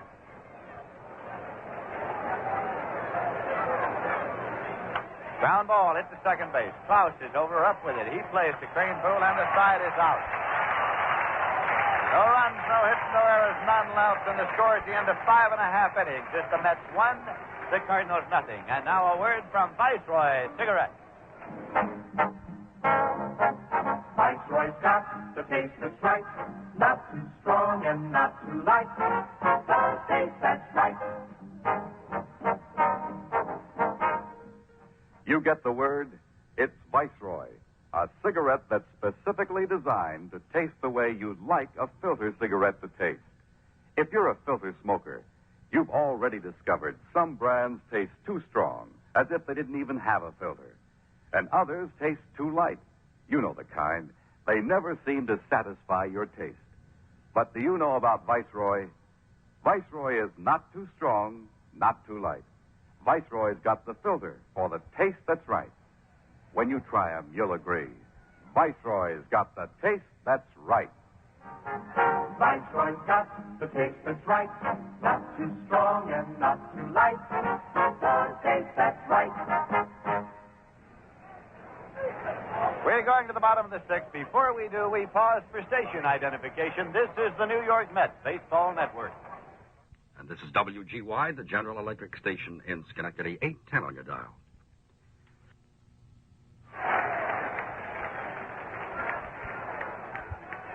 This is Lindsey Nelson with Bob Murphy and Ralph Kiner at Shea Stadium in New York. Charlie Smith up, and the first pitch is off the outside corner for ball 1.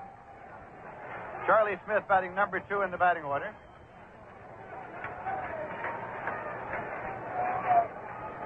His first time up tonight. He's hitting 151. Here's a swing and a miss for strike 1. 1-1 to the right-hand batter with Johnny Lewis on deck. The Mets 1 and the Cardinals nothing.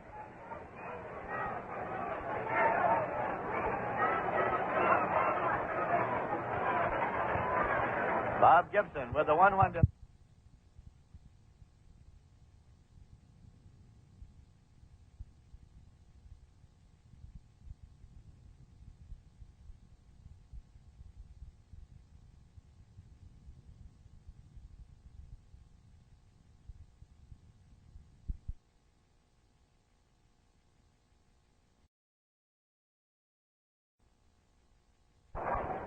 And this is WGY, the General Electric station in Schenectady, 810 on your dial.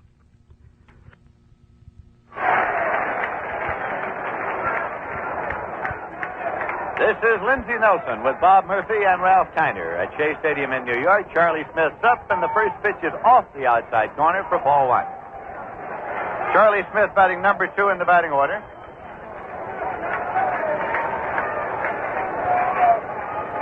His first time up tonight. He's hitting 151. Here's a swing and a miss for strike one. 1-1 to the right-hand batter with Johnny Lewis on deck. The Mets 1 and the Cardinals nothing.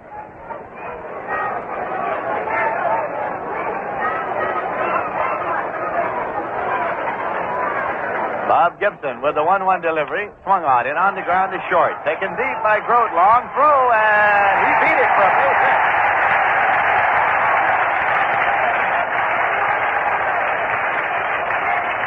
Charlie Smith legged out the base hit. And is on at first with Johnny Lewis coming up.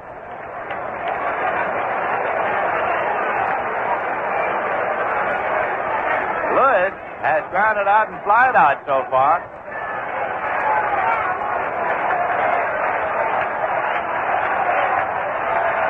And the crowd comes alive here at Shea Stadium with the chant of "Let's go Mets." Lewis bunts the ball down the third baseline, a foul ball as it falls off. Mets trying to get Smith on down to second with Joe Christopher waiting on deck.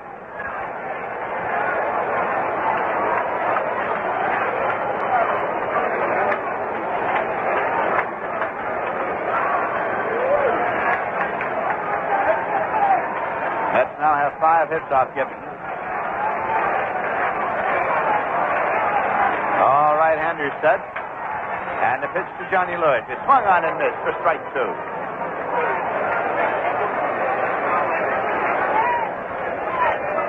He took a rip at that one.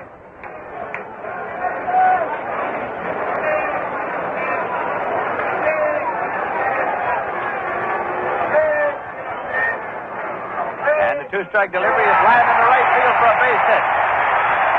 Cannon comes up with it. Smith holds at second as the throw goes to second, and Lewis is on at first with a line shot to right. And the Mets have runners at first and second. Now nobody out, and Joe Christopher coming up.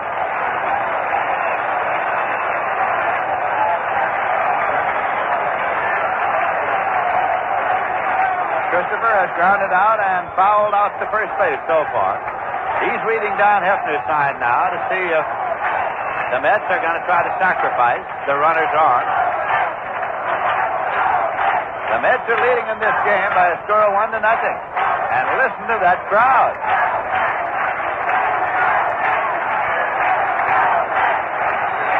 Bill White at first base, expecting the bunt, is way in on the edge of the grass, and Ken Boyer's in the cutout at third. Here's the pitch, and the bunts and misses for strike 1. Joe Christopher questioning umpire Donatelli about the move he made with the bat and asking, was it in the strike zone? It's strike 1 to Christopher.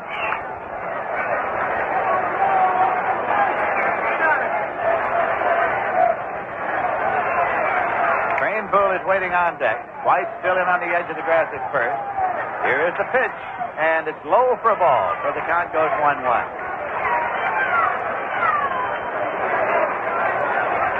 Charlie Smith, the runner at second, and Johnny Lewis, the runner at first.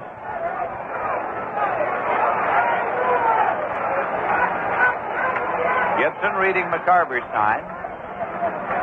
Runners lead first and second. The 1-1 pitch, he bunts it down the third base line. He makes Boyer feel it. You have to go to first. Gagliano takes the throw. Sacrifice moves the runners up, and the play goes 5-4. Charlie Smith moves to third. Johnny Lewis to second, and left-hand batter Ed Cranepool is coming up.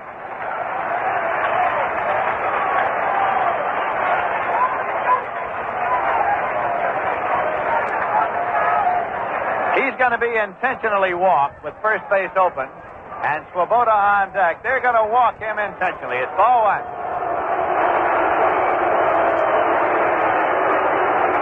An intentional pass with first base open. All 2 to Cranepool. Ron Swoboda was called back there for a little instruction. He is bending over, looking into the dugout, and manager Casey Stengel is talking to Swoboda now. Head ball 4, and Craneville goes to first. The bases are loaded with one man out. Now, Swoboda's been up twice, and the young fella has been struck out both times by hard-throwing Bob Gibson. But here he comes for another shot.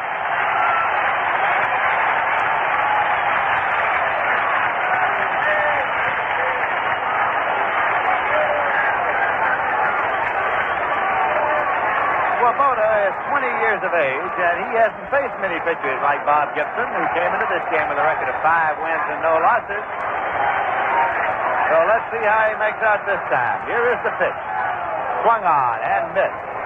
He gets that bat around there just in a hurry. He took the short, chopping stroke. It's strike one.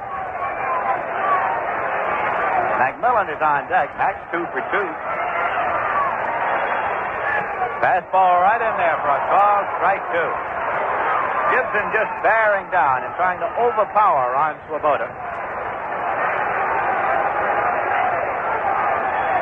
Lots of motion, and the pitch is high and tight. 1-2.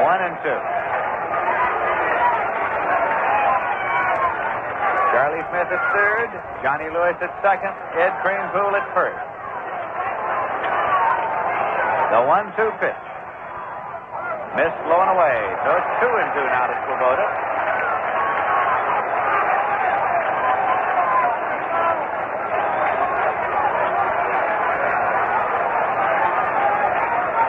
Gibson looks to McCarver. Here's a 2-2 pitch. Swung on and missed. He struck him out for the third time. Mullen, he's been up twice and had 2 base hits. 2 men out.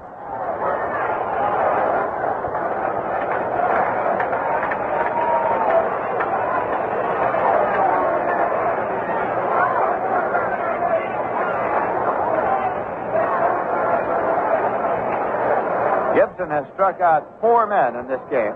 He has struck Swoboda out 3 times and Klaus once. Paid attendance here tonight, this Tuesday night, 24,519. Total in the ballpark, 25,390. A fine Tuesday night turnout at Shea Stadium in New York. Swing and a miss by McMillan at the plate.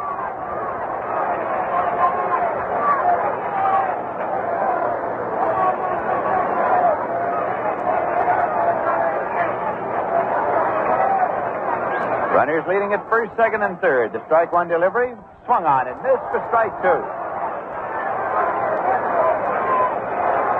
Bob Gibson bearing down here in the bottom of the 6th.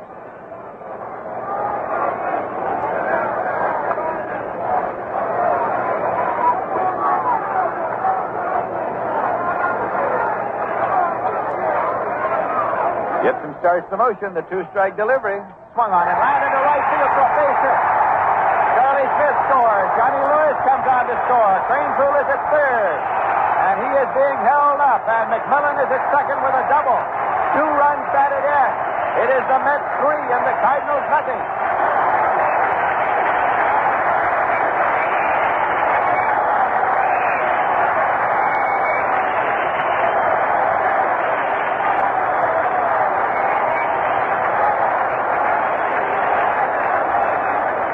McMillan with his 3rd hit of the night. He is 3 for 3, a double to right center field, and 2 runs batted in.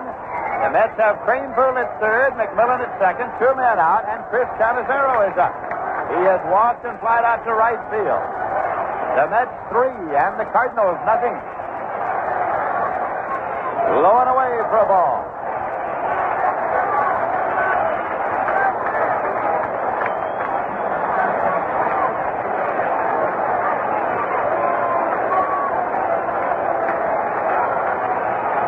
Gibson with the pitch. Swung on and fouled off for strike 1. It's 1-1. There is no action as yet in the Cardinal bullpen. The Mets have 3 runs on 7 hits.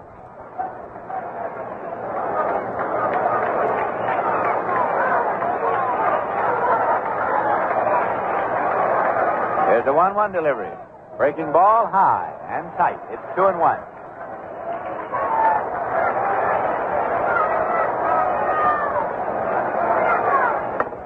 Well, the old-timers say when you have a man who throws as hard as Gibson, all you got to do is just get some wood on that ball, and that's what McMillan's been doing tonight.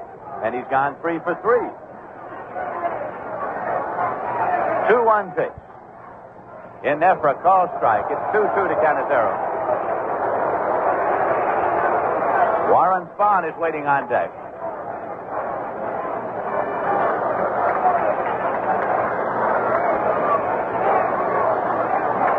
And the 2-2 delivery. Swung on and missed. He struck him out. 5 strikeouts in the game for Gibson so far, but the Mets, in the bottom of the 6th, picked up 2 runs on 3 hits, no errors, and 2 left. And the score at the end of 6 full innings is the Mets 3 and the Cardinals nothing. Bob Murphy will be along in just a moment to detail the play-by-play. Right now, here's a very sad French-Canadian song about a fellow who lost the key of his clarinet. Listen. J'ai perdu le dos de ma clarinette, j'ai perdu le dos de ma clarinette, ah, si papa il savait ça, voilà. J'ai perdu le dos de ma clarinette is a song with the kind of humor French Canadians love. But one song leads to another, and the thirst that follows is no laughing matter. Oh, petit coup, c'est agréable, oh, petit coup, c'est doux, oh, petit coup, ça rend l'esprit malade. Grand un petit coup is what they'll sing as they reach for a beer, probably Rheingold Extra Dry. In fact, in New York City, where there are more different kinds of people than in any other city in the world, more people drink Rheingold than any other beer. And Rheingold is going great in New Jersey, New England, and Pennsylvania, too. Why do French Canadians like Rheingold?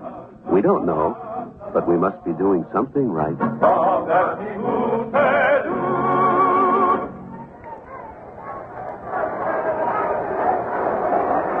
Now the 7th inning here at Shea Stadium, and Mike Shannon, the right fielder, will be up against Warren Spahn.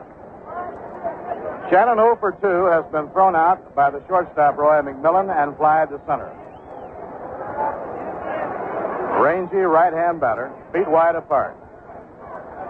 Warren Spahn starts him off with a breaking ball for a strike on the outside corner. Bottom third of the Cardinal batting order hitting in the 7th. Nothing going in the St. Louis bullpen because Bob Gibson, the Cardinal pitcher, is a solid hitter.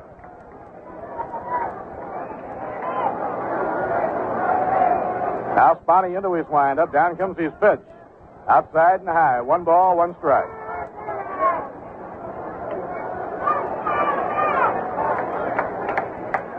New York 3 runs, 7 hits, and no errors. St. Louis no runs, 5 hits, no errors.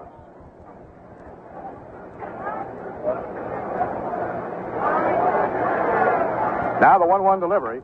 Spiked foul down the third base line, no play. Day game tomorrow at 2 p.m. Jack Fisher pitching against Kurt Simmons. The Mets will make their first trip to St. Louis when they close out this homestand. They will start their next road trip in Milwaukee, then spend the weekend in St. Louis, come back for a 2-night stop in Philadelphia, then return to Shea Stadium to meet the Cubs and the Pirates for the first time this year. Now Spahn takes his sign from Canizero. Here's the windup, the 1-2 delivery. A drive hit hard toward the alley in left center field. It'll be in for a base hit. Christopher running the ball down back on the track. And Shannon goes into second with a long double. Line drive hit up the alley by Mike Shannon for a long 2-base hit. That brings up Tim McCarver.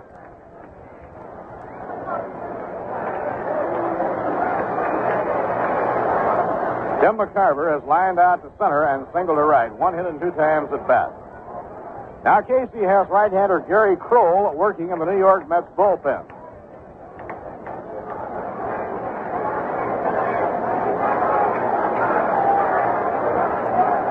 Nobody out. Mike Shannon leading off second. Warren Spahn delivers. He bunts the ball. Off the mound comes Spahn. The runner will hold at second. Thrown to first. He got him. Tim McCarver was trying to bunt for a base hit. Nobody in the ballpark was looking for a bunt. With St. Louis 3 runs behind. Fast fielding by Spahn, and he threw to first in time.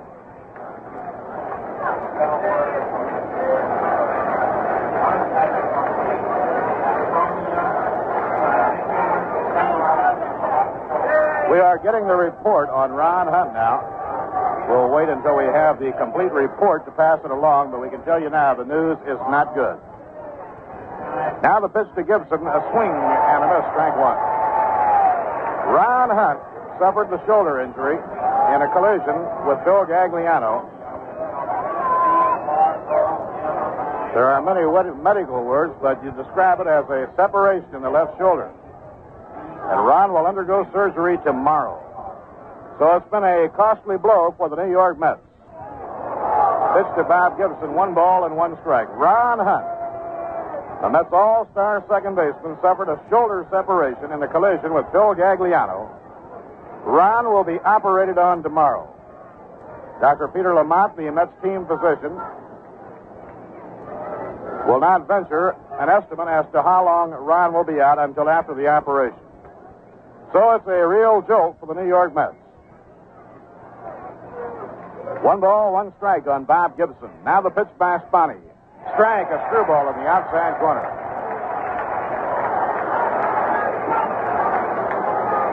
It would probably be a conservative estimate, and we are doing nothing but guessing and predicating it on past injuries of a similar nature. I would guess Ron will be out for about 2 months. 1-2 delivery, a looping fly ball to short center. In comes Ron Swoboda. He's under it, and he makes the catch. Shannon holding on at second base, 2 men down. So Spahn, mighty tough in the clutch. Gibson was 2 for 2 as he came up, and Spahn gets him on a fly ball to short center. Now the hitter is Phil Gagliano, and the crowd riding Gagliano a little bit as a result of his collision with Ron Hunt. An interference was called, and a run denied the St. Louis Cardinals. Gagliano certainly did not do it deliberately. Now the pitch on the way. Line drive, a base hit by Gagliano. Rounding third is Shannon. He'll come down the line to score. The play goes into second, and it's a 3-1 ball game. Bill Gagliano singling to left, scoring Mike Shannon. As a matter of fact, when Gagliano collided with Ron Hunt, the batter was Lou Brock, one of the fastest men in baseball. And that was just about the only way on that ground ball that the Cardinals could not have scored a run.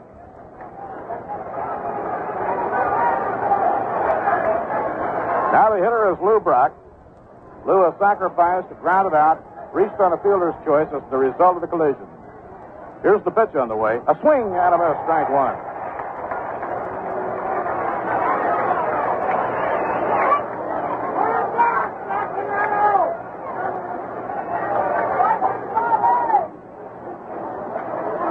Mets 3 and the Cardinals 1. We're at the top of the 7th inning.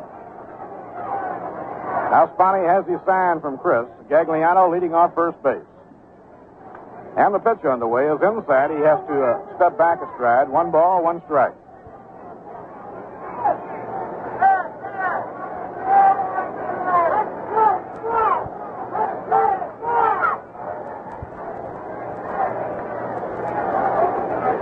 One ball, 1 strike. Now the pitch on the way. A drive hit deep to right center field. This one is up and going. It is gone. A home run to tie the ball game.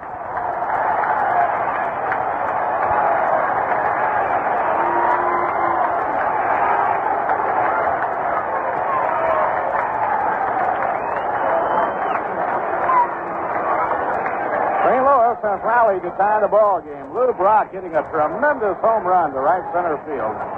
A climbing line drive over the wall in right center, his 3rd home run of the year, his 12th and 13th runs batted in, and the ball game is now tied 3-3. The batter is Kurt Flood, the center fielder. Spahn into his windup. Here's the pitch on the way, and it's over a strike on the outside corner. You know, midnight tonight is the cut-down date.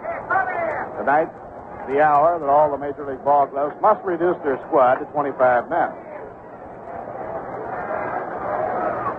Slow bounding ball hit the shortstop, charged by McMillan. He strides and throws in time. The side is out. But St. Louis, unloading the heavy artillery, ties the game in the 7th inning. 3 runs on a single, double, and a home run. 3 runs, 3 hits, no errors, none left on. 7th inning stretch time here at Shea Stadium. The crowd getting to their feet to score. At the end of 6 1/2, St. Louis 3 and the New York Mets 3. It's hard to imagine New York City without every kind of jazz from Dixieland to progressive. Fortunately, you don't have to. Listen.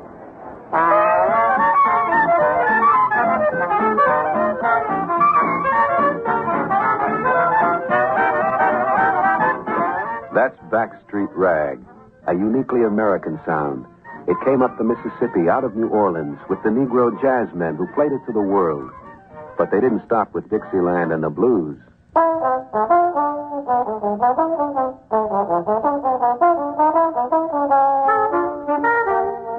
Little David's Fugue by John Lewis is a new sound that's part of a new generation. But whether it's the old jazz or the new, it's thirsty work for the musicians. And when they put down their instruments, they'll pick up a cold beer, often Rheingold extra dry. In fact, in New York City, where there are more kinds of jazz than in any other city in the world, more people drink Rheingold than any other beer. Why do so many people like Rheingold?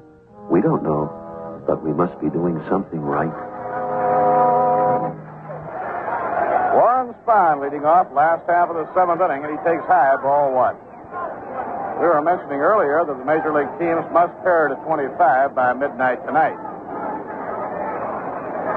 Here's the pitch on the way, inside and high, it's ball 2. The Mets, although the names have not been announced as yet, undoubtedly have made their decisions as we are close to midnight. The crippling injury to Ron Hunt, which probably will mean that Ron will have to go on the disabled list, now will cause the thinking to be altered. Ron, suffering a shoulder separation, will undergo surgery tomorrow. Fastball over, a call strike. It's 2-1. And I'm sure that Ron will be out of the lineup at least a month and probably longer. 2-1 delivery. Inside and high, it's ball 3. If a player is placed on the disabled list, he must remain there at least 30 days. The Mets have Kevin Collins on the disabled list right now. Kevin was operated on shortly after the season got underway. 3-1 the count. Here's the pitch by Gibson, a foul back into the screen and out of play. Now the word has been flashed on the message board in right center field to notify the big crowd of about 25,000 here at Shea that Ron Hunt has a complete separation of the left shoulder. His return to the lineup will be classified as indefinite. 3-2 on Spahn. Gibson's pitch. Ball 4. It's inside. And Spahn walks for the second time. He drew a key walk in the 5th inning.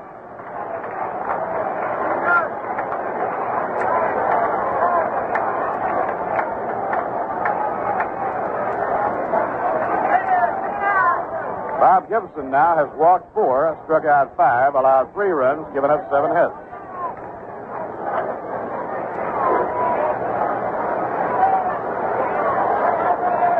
Now the batter is Bobby Klaus. Bobby's had a good night at the plate with a single and a double in 3 times at bat.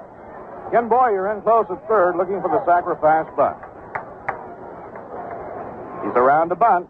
Doesn't offer. It's over. Strike 1.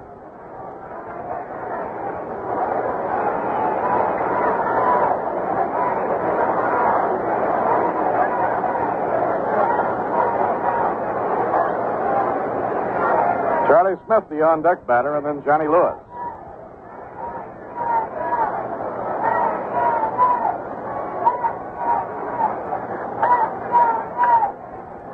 Now the stretch. A pitch out, nothing was on. 1 ball, 1 strike on Bobby Klaus.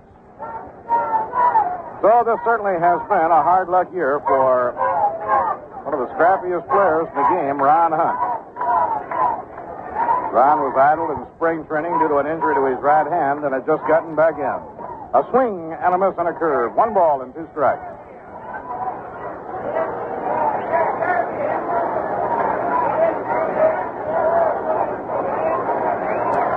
Real good ball game going here tonight between the Mets and the world champions, and it's tied 3-3. Gibson's pitch on the way. A swing and a miss. He struck him out. Bobby struck out by Gibson. That is his 6th strikeout of the game.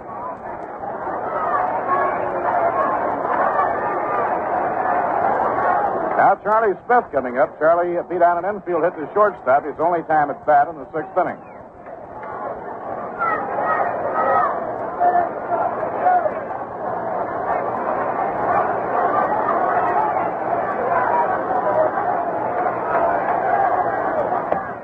Fastball outside. 1 ball, no strikes. Charlie with good power. The Cardinal outfield rather deep and around toward left. The wind tonight has been from left across toward right. Curve is foul tipped.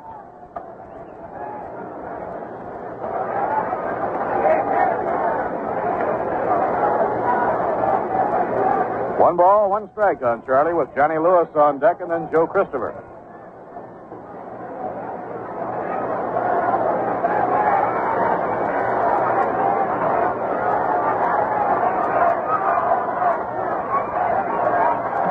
Fastball, a strike on the outside corner. Now 1-2 on Charlie Smith.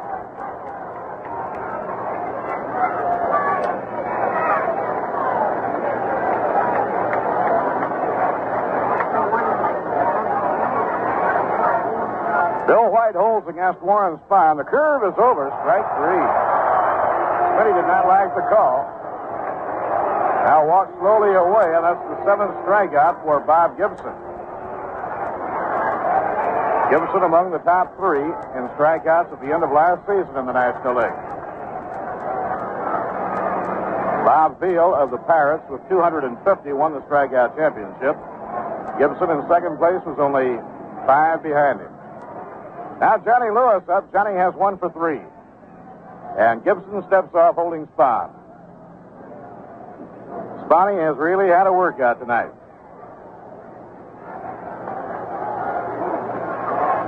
Swing and a miss, strike 1, and Johnny gave that one the big rip.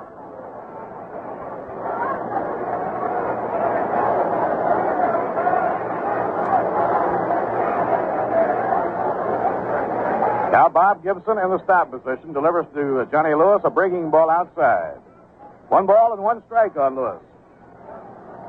Johnny hit a line single into right field and later scored a run in the 6th inning.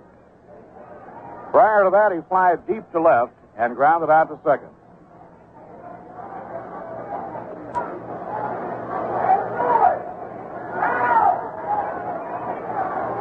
Now Johnny elects to step out.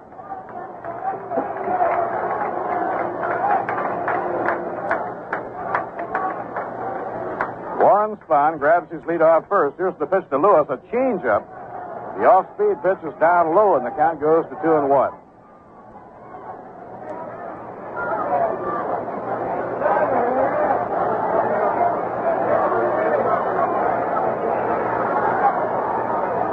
Two-one delivery, too high on a breaking ball. It goes to 3-1.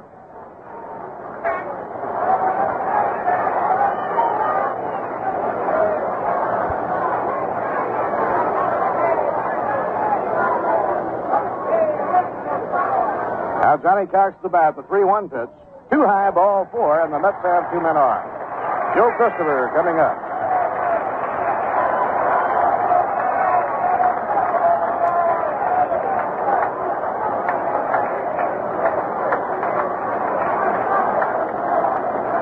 Walks given up by Bob Gibson. Now there are runners on first and second, 2 men away, and the batter is Joe Christopher. Joe helped to build 2 runs with a beautiful sacrifice bunt in the last inning. He bunted down the third baseline, advancing Charlie Smith and Johnny Lewis into scoring position. And later, Roy McMillan doubled both men home. Now the pitch to Joe. Ground ball hammered to shortstop. Grotus up with it. Fires to second. Forced play on Lewis. The side is out. Ball hit hard by Joe Christopher, but within reach of shortstop Dick Gross. Side retired in the home 7th inning. No runs, no hits, no errors, 2 left on.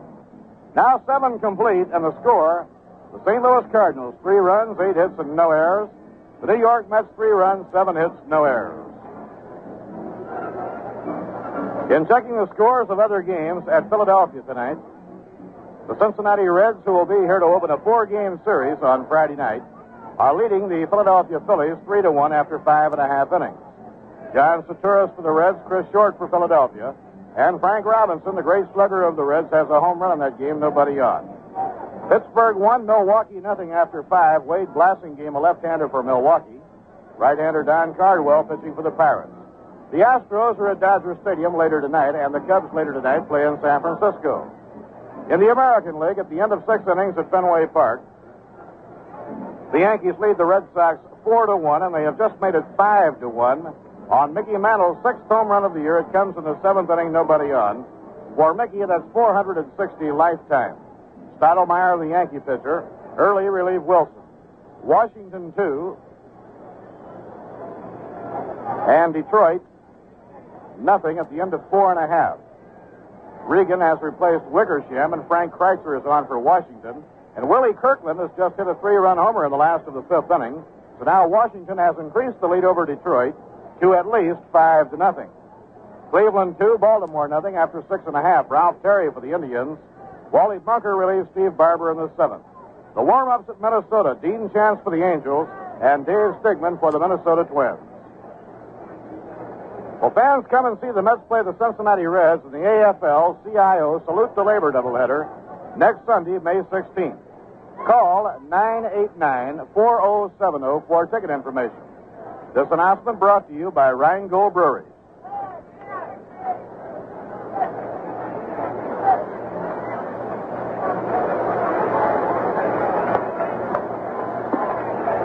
Kenny Boyer up against Warren Spahn in the 8th inning. And the screwball is outside. 1 ball and no strikes. Boyer has been struck out, fly to center, and reached on a walk. Nothing for 2.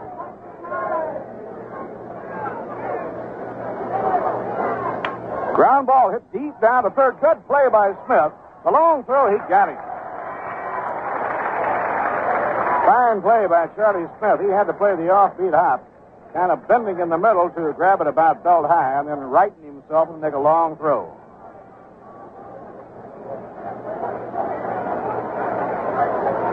One away, nobody on in this tie battle. We're in the 8th inning, and the hitter is Dick Grote. Grote has popped to second, fly deep to center, and hit into a key double play. Now the pitch by Spahn. Just a little bit under the knees. 1 ball and no strikes.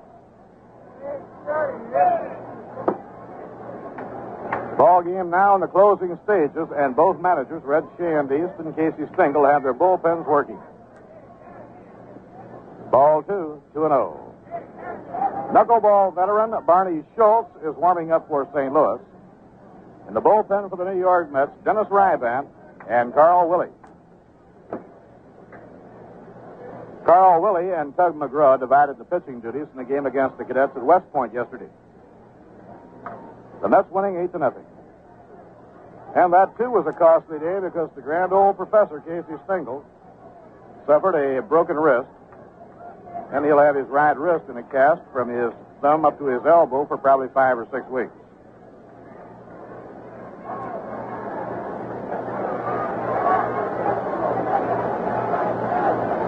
Now Spahn goes over the head.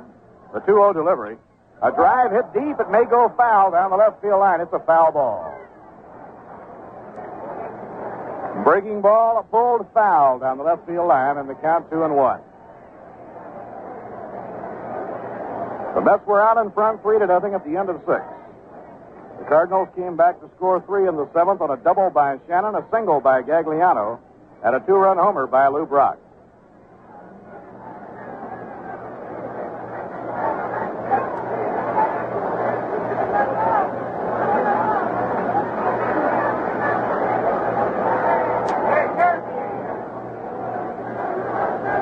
One out and nobody on. 2-1 delivery. It's over at the knees for a strike. 2 balls and 2 strikes. Spahn has won 2 and lost 2. Both of his victories on the West Coast were 1-run wins. Outside, the screwball just missing, and the count goes full 3-2.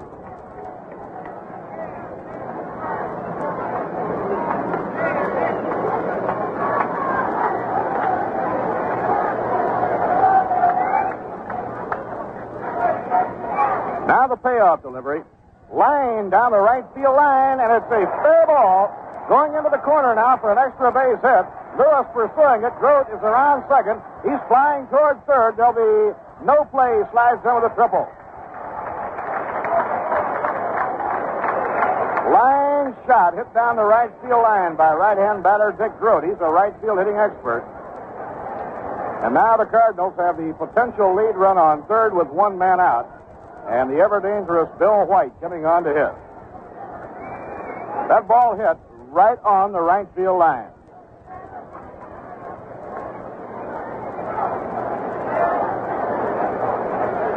Now the Mets will have to bring the infield in to try and cut off the run. The game tied 3-3, and Bill White is the batter. We're in the 8th inning.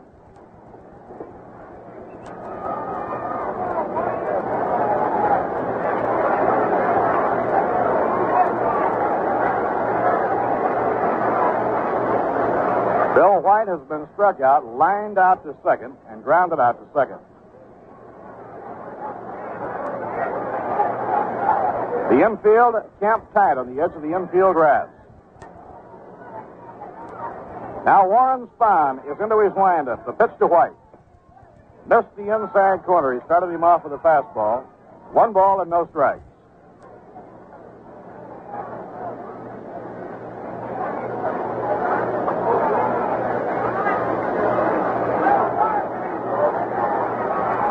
Outfield rather deep and around to right, but the infield pulled in with the runner on third, 1 down. Low and inside, it's ball 2. 2 balls with no strikes on White.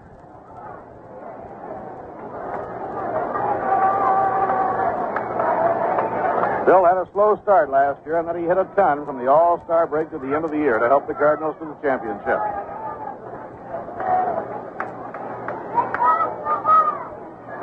Spahn eyes the runner at third, the 2-0 pitch.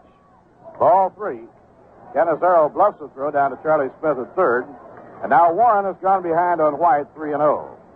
Right fielder Mike Shannon is the on-deck batter.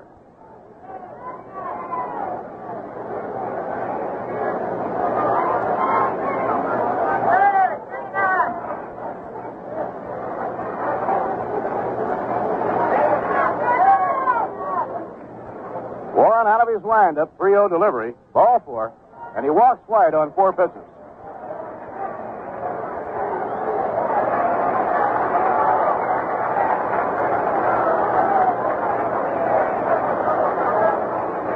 That is the 4th walk given up by Spahn. Now the Mets will play the infield halfway and hope for a shot at the double play that could press the button on the escape hatch. Shannon, a very fast man, not an easy man to double up. He's a pull hitter. The infield and the outfield play him around to left with the infield set halfway. Now the stretch. The pitch to Shannon. Low and outside, ball 1.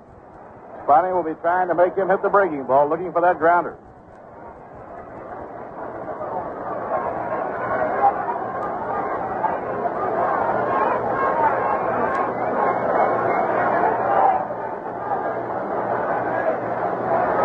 Mike Shannon started the Cardinals to their 3 runs in the 7th with a double to left center.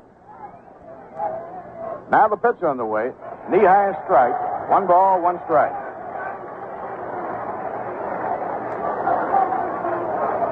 Dick Grote is on third base. Bill White on first, 1 man out. Bobby Klaus shaded towards second. Against Shannon, the pull hitter, and Roy McMillan playing a stride over toward the hole on the left side of the diamond.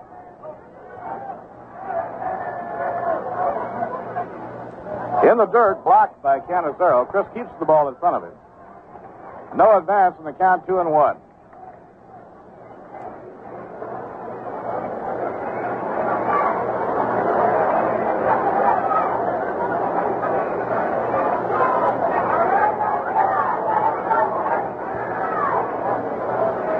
Mighty crucial moment right here for the New York Mets. Runners at first and third, 1 out. Shannon the batter, McCarver is on deck. Now Spahn comes into the set position. Delivers 2-1. Down low, it's ball 3. Spahn is not wild. He is just going all out to make the batter hit a breaking ball right down around the knees as he looks for that double play ball.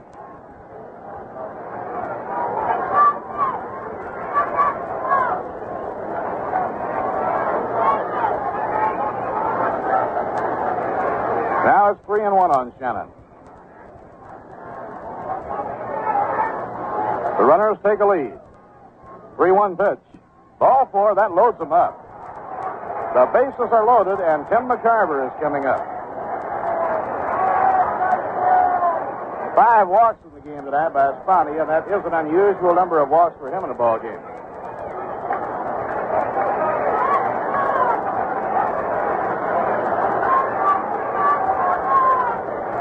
Prior to this ball game tonight, if you can imagine it, Spahn had walked only 3 men in 41 innings. Tonight, Warren now has walked 5. Mighty troublesome situation. The bases loaded, 1 out. McCarver is the batter. Sidearm delivery. Squibbler foul off to the right. No play. It's strike 1 on Tim McCarver.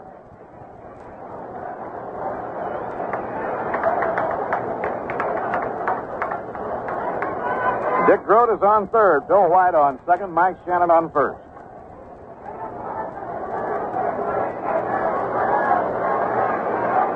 Tim McCarver has lined to center, singled to right, and fouled out on a bunt attempt. He was bunting for a base hit.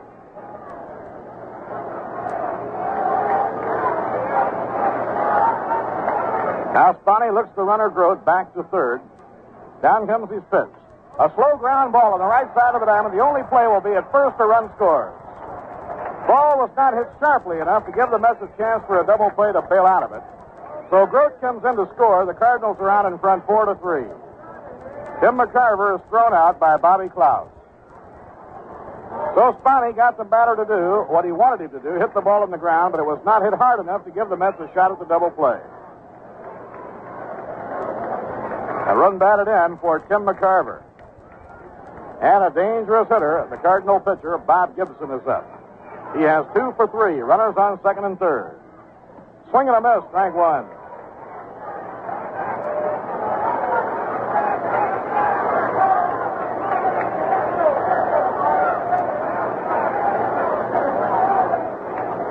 Bill White is on third. Mike Shannon on second. 2 men out.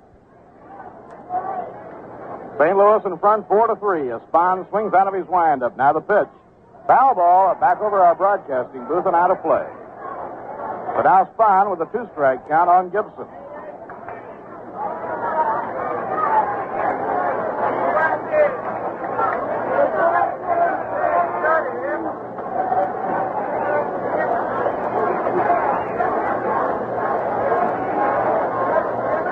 Spahn trying to work out of it. Lances the lead runner back at third. Now goes over the head. And the pitch to Gibson is a pop-up into short left. Back goes McMillan. Back he goes. Back he goes. Oh, what a catch. He's got it. He topples over, but he holds on to it.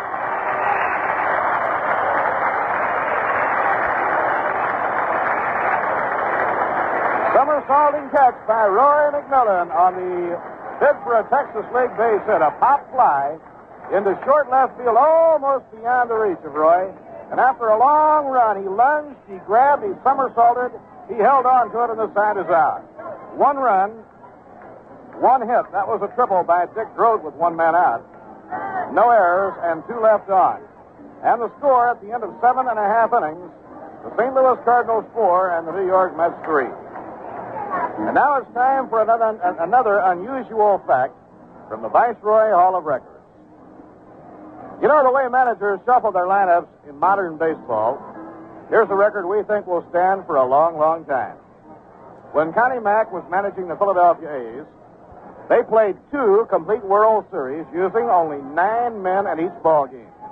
Not even a relief pitcher. Connie went with his best, and he needed no substitutes.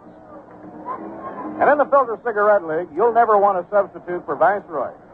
Because Viceroy is specifically designed to taste the way you'd like a filter cigarette to taste. Not too strong like some brands that taste as if they didn't have a filter. And not too light like some others.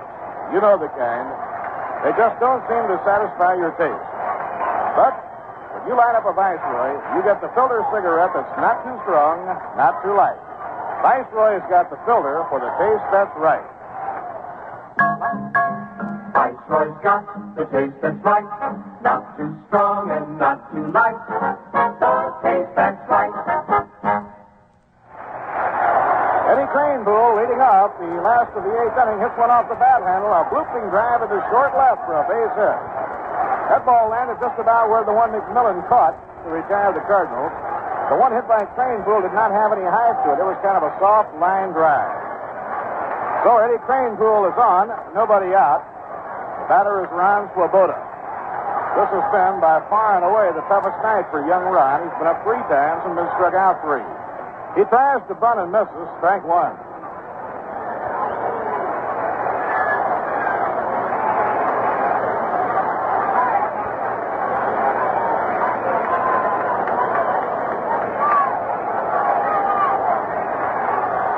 They look for the bunt. Ron Swoboda batting against Bob Gibson.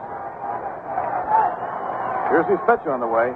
Bunted foul, back into the crowd, and it's strike 2.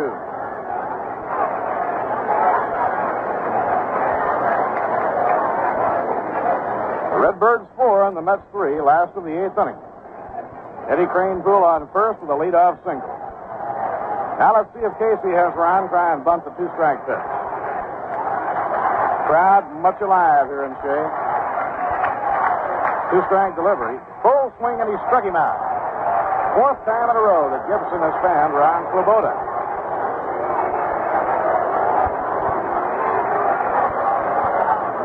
That is the 8th strikeout for Bob Gibson. Now Jesse Gonder is coming out, and Jesse is going to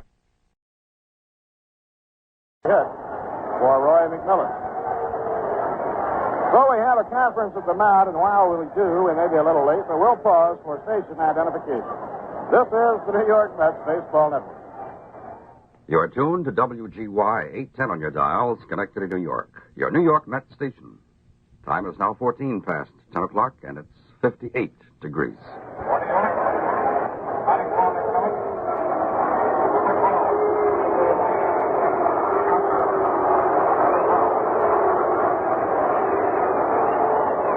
Now the Mets are run behind, and needing a long ball, have Jesse Gonder batting for Roy McMillan. Mack had 3 for 3 and had driven 2 runs in, but it's percentage baseball against a fireballing right-hander. And so Casey has Jesse Gonder, who can hit one out of a ballpark, stepping in against Gibson. Barney Schultz and Ron Taylor are warming up for St. Louis. Denny Ryban for the Mets. Curve is low. 1 ball and no strikes.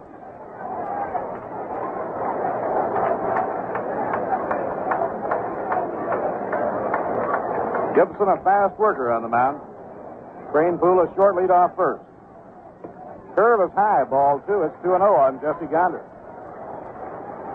Tonight, the first time that young Ron Swoboda has really been overpowered.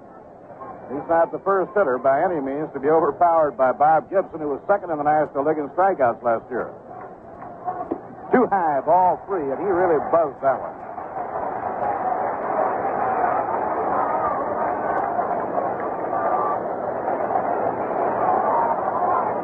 Jim Hickman coming out on deck to hit for Chris Canizero. Now let's see how the Mets play it. It's 3-0 on Jesse Gonder. The Mets are 1 behind. Now the pitch. Down the middle he was taking, and the count is 3-1.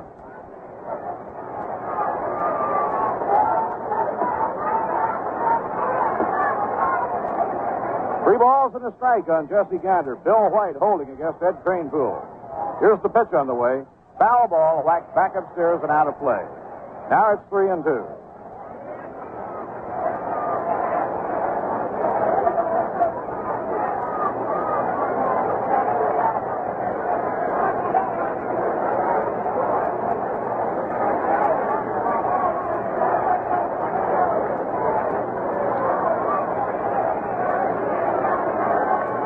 On Jesse Gonder.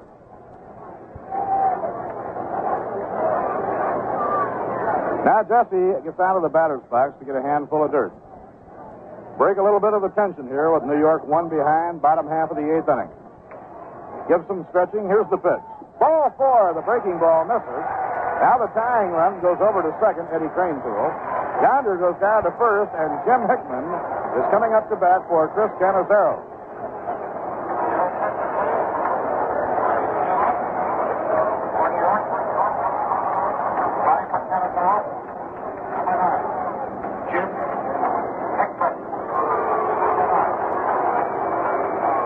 Billy Cowan is coming in the ball game as a runner for Eddie Kranepool. So Billy Cowan, who can really fly, checks in to run for Eddie Kranepool. He represents the tying run at second base. And Bob Gibson wants to talk this over with Dick Gross. Danny Murtaugh always said when he was managing the Pirates that having Dick Groat on the field was like having a manager on the diamond. Jim Hickman is batting for Chris Cannizzaro. This has been a ball game in which Gibson has had great stuff, but he has had to battle his control. He has walked 6, but has struck out 8 men. Mets trailing 4-3. Runners on first and second, 1 out. Gibson a flamethrower, Hickman a good fastball hitter. Now the pitch on the way. Grounded foul in behind Don Hefner on the lines at third.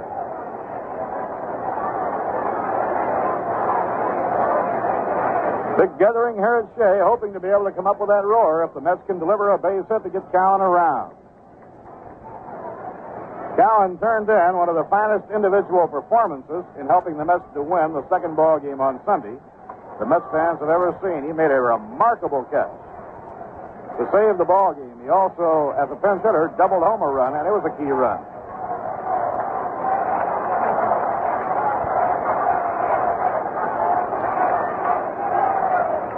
The runners take a short lead.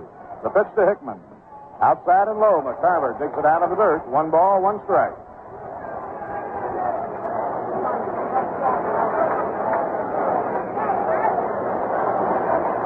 Warren Spahn kneeling in the on-deck circle. Mets will have a revised lineup in the 9th inning. Fastball over a blazer, and the count 1 ball and 2 strikes.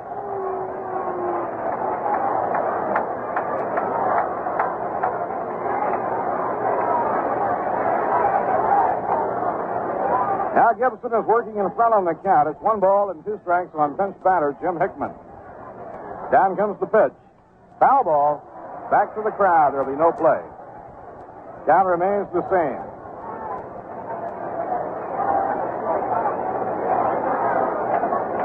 Well, it seems the Mets have had just one exciting 1-run ball game right after another.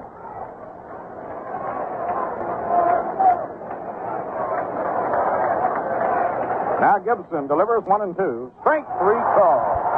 Hickman is caught looking at a fastball on the outside corner. That's the 9th strikeout in the ball game. Danny Napoleon now is coming out to hit for Warren Spahn. Gibson has his 9th strikeout. Danny Napoleon, the first-year player from Trenton, New Jersey, is coming out to hit against Gibson. The Cardinals gather at the mound because they have never seen Danny Napoleon in a regular season ball game. They did see him during the spring. Mets and Cardinals played 5 games in the area of St. Petersburg. So manager Red Shandich goes to the mound to be sure that the Cardinals remember this young fellow from the games down south.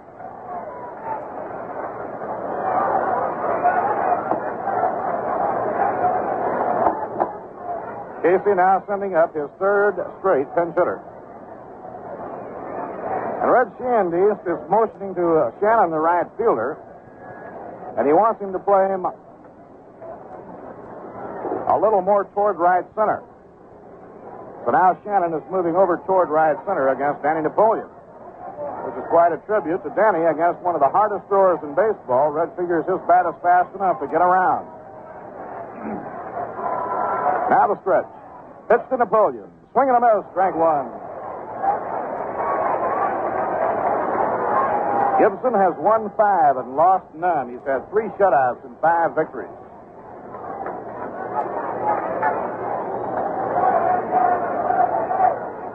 Here's the pitch on the way. It's right in there at the knees for a call strike. So now Danny Napoleon will have to really battle Gibson out in front of him with a 2-strike count.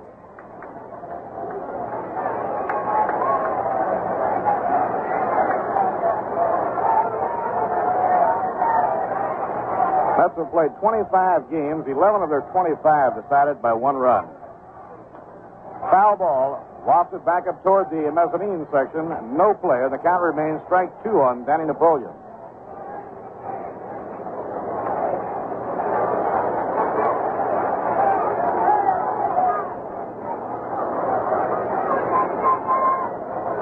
Gibson ready, the 2-strike pitch, and it's a high fly ball to center field. Center fielder Kurt Flood is under it. He taps the glove and puts it away. The side is out. Now Napoleon flies to center after falling behind on a two-strike pitch, and the side is out in the 8th inning. No runs, 1 hit, no errors, 2 left on. At the end of 8 innings, the score, the St. Louis Cardinals 4 and the New York Mets 3. Day game tomorrow between New York and St. Louis with Jack Fisher pitching against Kurt Simmons. Thursday, an open date. Friday night, the Reds are here starting a 4-game weekend series. Tickets on sale at the advanced sale window here at Shea Stadium, in Midtown Manhattan, in the Long Island Railroad waiting room at Penn Station, at Grand Central Terminal at the foot of the 42nd Street and Vanderbilt Avenue ramp. The Mets also have tickets available and on sale at Macy's, in the Walt Whitman Shopping Center in Huntington. And reservations for box and reserve seats can be made at all Howard Clothes stores in the greater New York area.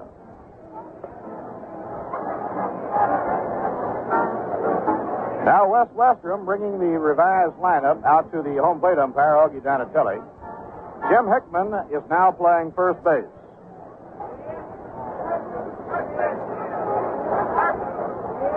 Catcher has not appeared as yet. Bobby Klaus remains at second. Charlie Smith will now be playing short. Danny Napoleon will be at third. Denny Rybant is coming on to pitch, and Jesse Gonder will be behind the plate. So it's a completely revised infield for the New York Mets as we go to the 9th inning.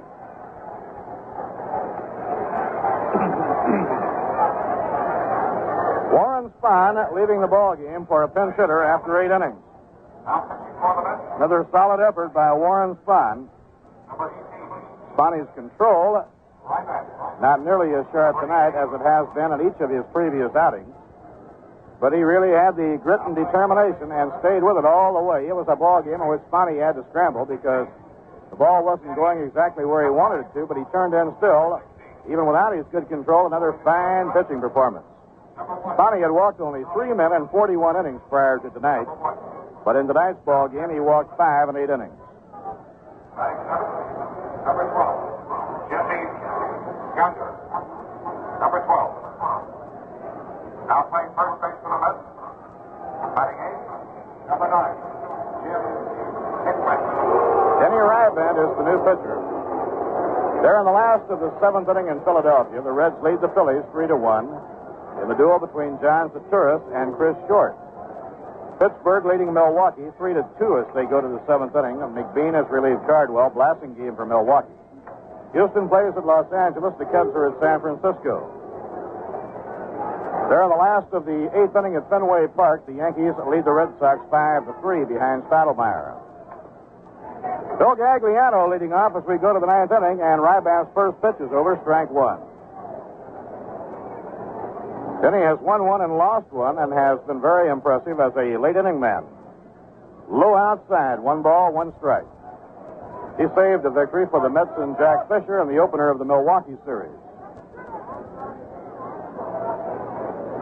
And he turned in a solid performance to get credit for an official save and a victory at San Francisco.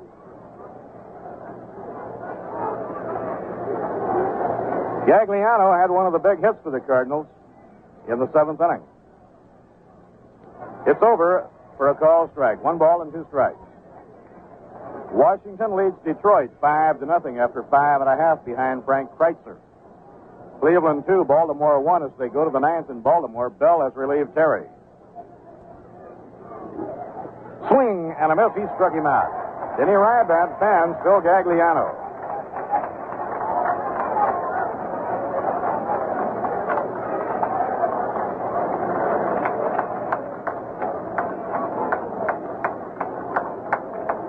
One out and nobody on, and that brings up Lou Brock. Brock's 3rd home run of the year, a line drive to deep right center with a man on, was a big blow for St. Louis in the 7th inning. It tied the game 3-3. Just inside, 1 ball, no strikes. The Cardinals went out in front for the first time in the ballgame in the 8th inning when Dick Grote tripled to right field with 1 man out. He later came in to score on a ground ball hit to second by Tim McCarver. Ball 2 outside and low, 2-0.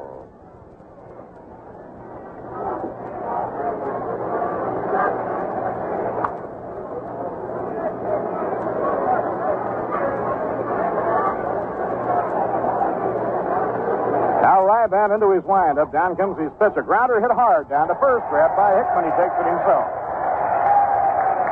Ball hit sharply, but right at Jim Hickman. Jim grabbed it on a big hop, stepped on the bag. 2 men down.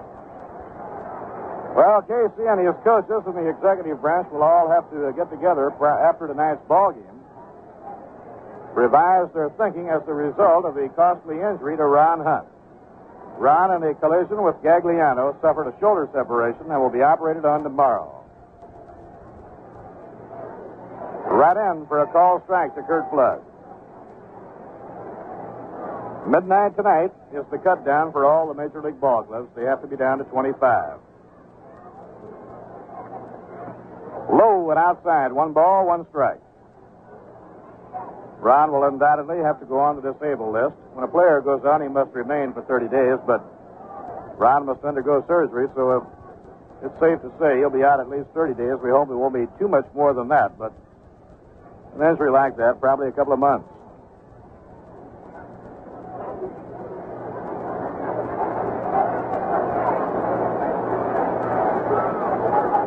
One ball, 1 strike on Curt Flood. Curt has 1 for 3. Ryban's 1-1 delivery. Under the knees, 2 balls and a strike.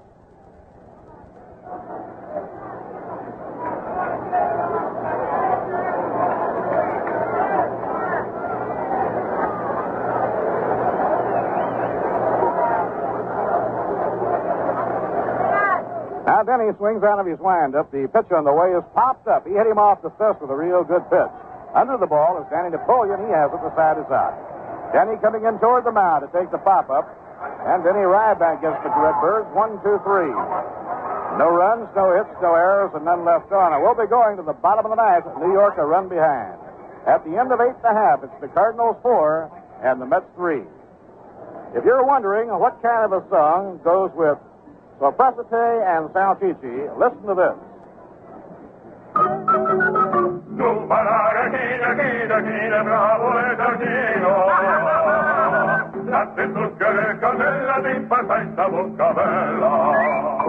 facete mamita is sure to be sung when Italian Americans get together, and spicy pizza rustica will be served. The inevitable result is a fiery thirst. Osteria numero uno. Bonzi va, come te non c'è nessuno. Bonzi va, sempre birra noi berremo. E il coro canteremo. La mia meglio, la mia meglio, no. This song brings on the beer, probably Rheingold. In New York City, where there are more Italians than in Naples, more people drink Rheingold Extra Dry than any other beer. And Rheingold is going great in New Jersey, New England, and Pennsylvania, too. Why do Italian Americans like Rheingold? We don't know, but we must be doing something right.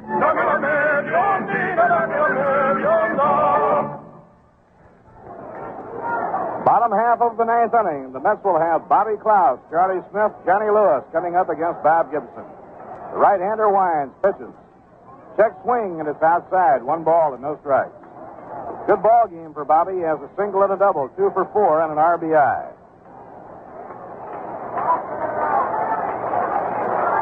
Mets have 3 runs, 8 hits off Gibson. Fastball, a strike on the outside corner. 1 ball, 1 strike.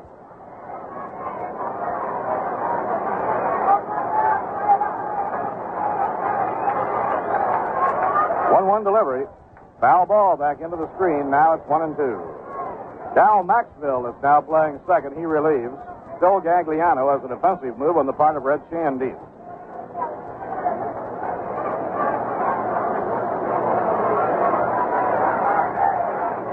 Pitching 1 and 2. A line drive, a base hit to left, and the tying run is on with nobody out. Bobby has his 3rd hit of the ball game. That'll bring up Charlie Smith, and while we're waiting for Charlie, we'll pause for station identification. This is the New York Mets Baseball Network. And this is your voice of the Mets in the Northeast, 810 on your dial, WGY, the General Electric station.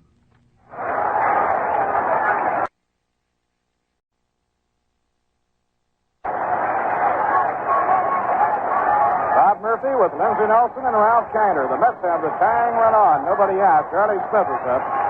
Boyer in close looking for the bunt. Now the pitch. Bunted back toward the mound. Gibson up with it. And the play goes to first base in time. He started to go to second. And at the last moment, he held his arm up in midair. He was almost turning it loose. And then decided to go to first base and not take the chance. So now the Mets will have Johnny Lewis and Joe Christopher to try and get that tying run home. One play going from Gibson to Maxwell, who covered at first. Johnny Lewis has one hit, a single, and 3 times at bat. Has drawn a walk.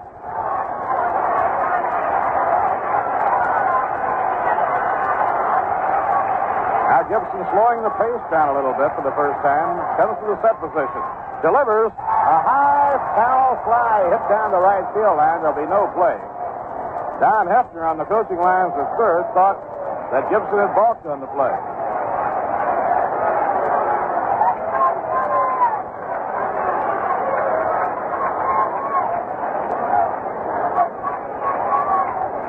Now we wait for a moment as Billy Cowan hustles out to the bullpen to help out. Billy has already been used in the ball game. He came in as a pinch runner.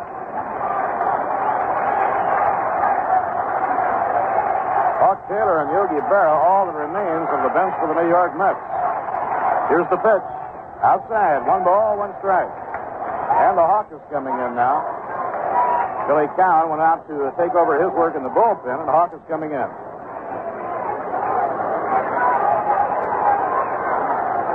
Denny Ryban has Cranepool's spot in the batting order. A ground ball hit toward the middle, racing for the third. He comes up, throws, not in time. Runners on first and third.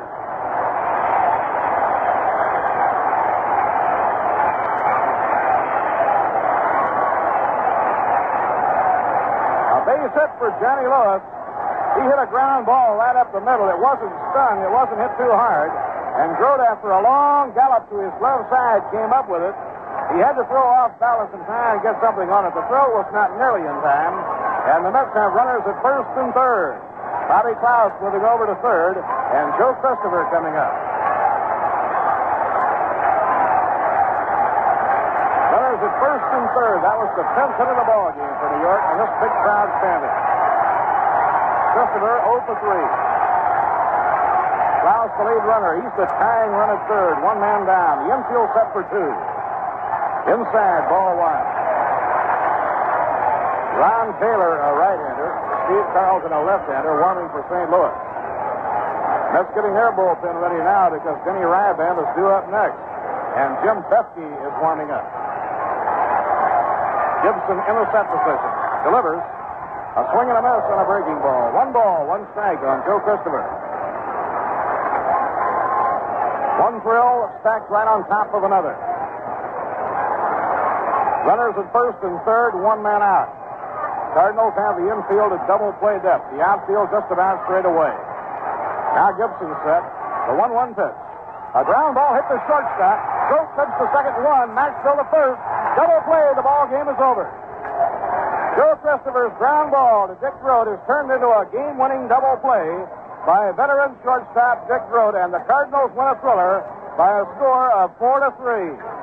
Bob Gibson weathering the storm and going all the way to win his 6th ball game without a loss. In the 9th inning, as the Mets threw a king-size scare into the World Championship Redbirds, for New York, no runs, 2 hits, no errors, and 1 left on. So the big crowd of nearly 25,000 almost limp now as they head toward the exits at Shea Stadium. The Mets have just played their 12th ball game, decided by 1 run, in only their 25th ball game of the young baseball season. This was a game in which the Mets went out in front by a score of 1-0 when they got the game's first run in the 5th inning. When Roy McMillan got the second of his 3 hits, Warren Spahn drew the first of his 2 walks, and Bobby Klaus doubled to right center field, driving home the first run, his base hit scoring Roy McMillan. The Mets made it 3-0 in the 6th inning on base hits by Charlie Smith and Johnny Lewis. A good sacrifice by Joe Christopher moved the runners up, and Roy McMillan's double to right center field drove in both Charlie Smith and Johnny Lewis. That made it 3-0. The Cardinals came right back in the 7th inning to tie up the ball game. Mike Shannon doubled to left center leading off. Phil Gagliano singled to left, scoring Mike Shannon, and Lou Brock hit his third home run of the year, a drive to right center, scoring 2 runs to tie the game 3-3. The Cardinals got the winning run in the 8th inning when Dick Grote tripled with a line drive that hit right on the line going down the right field line.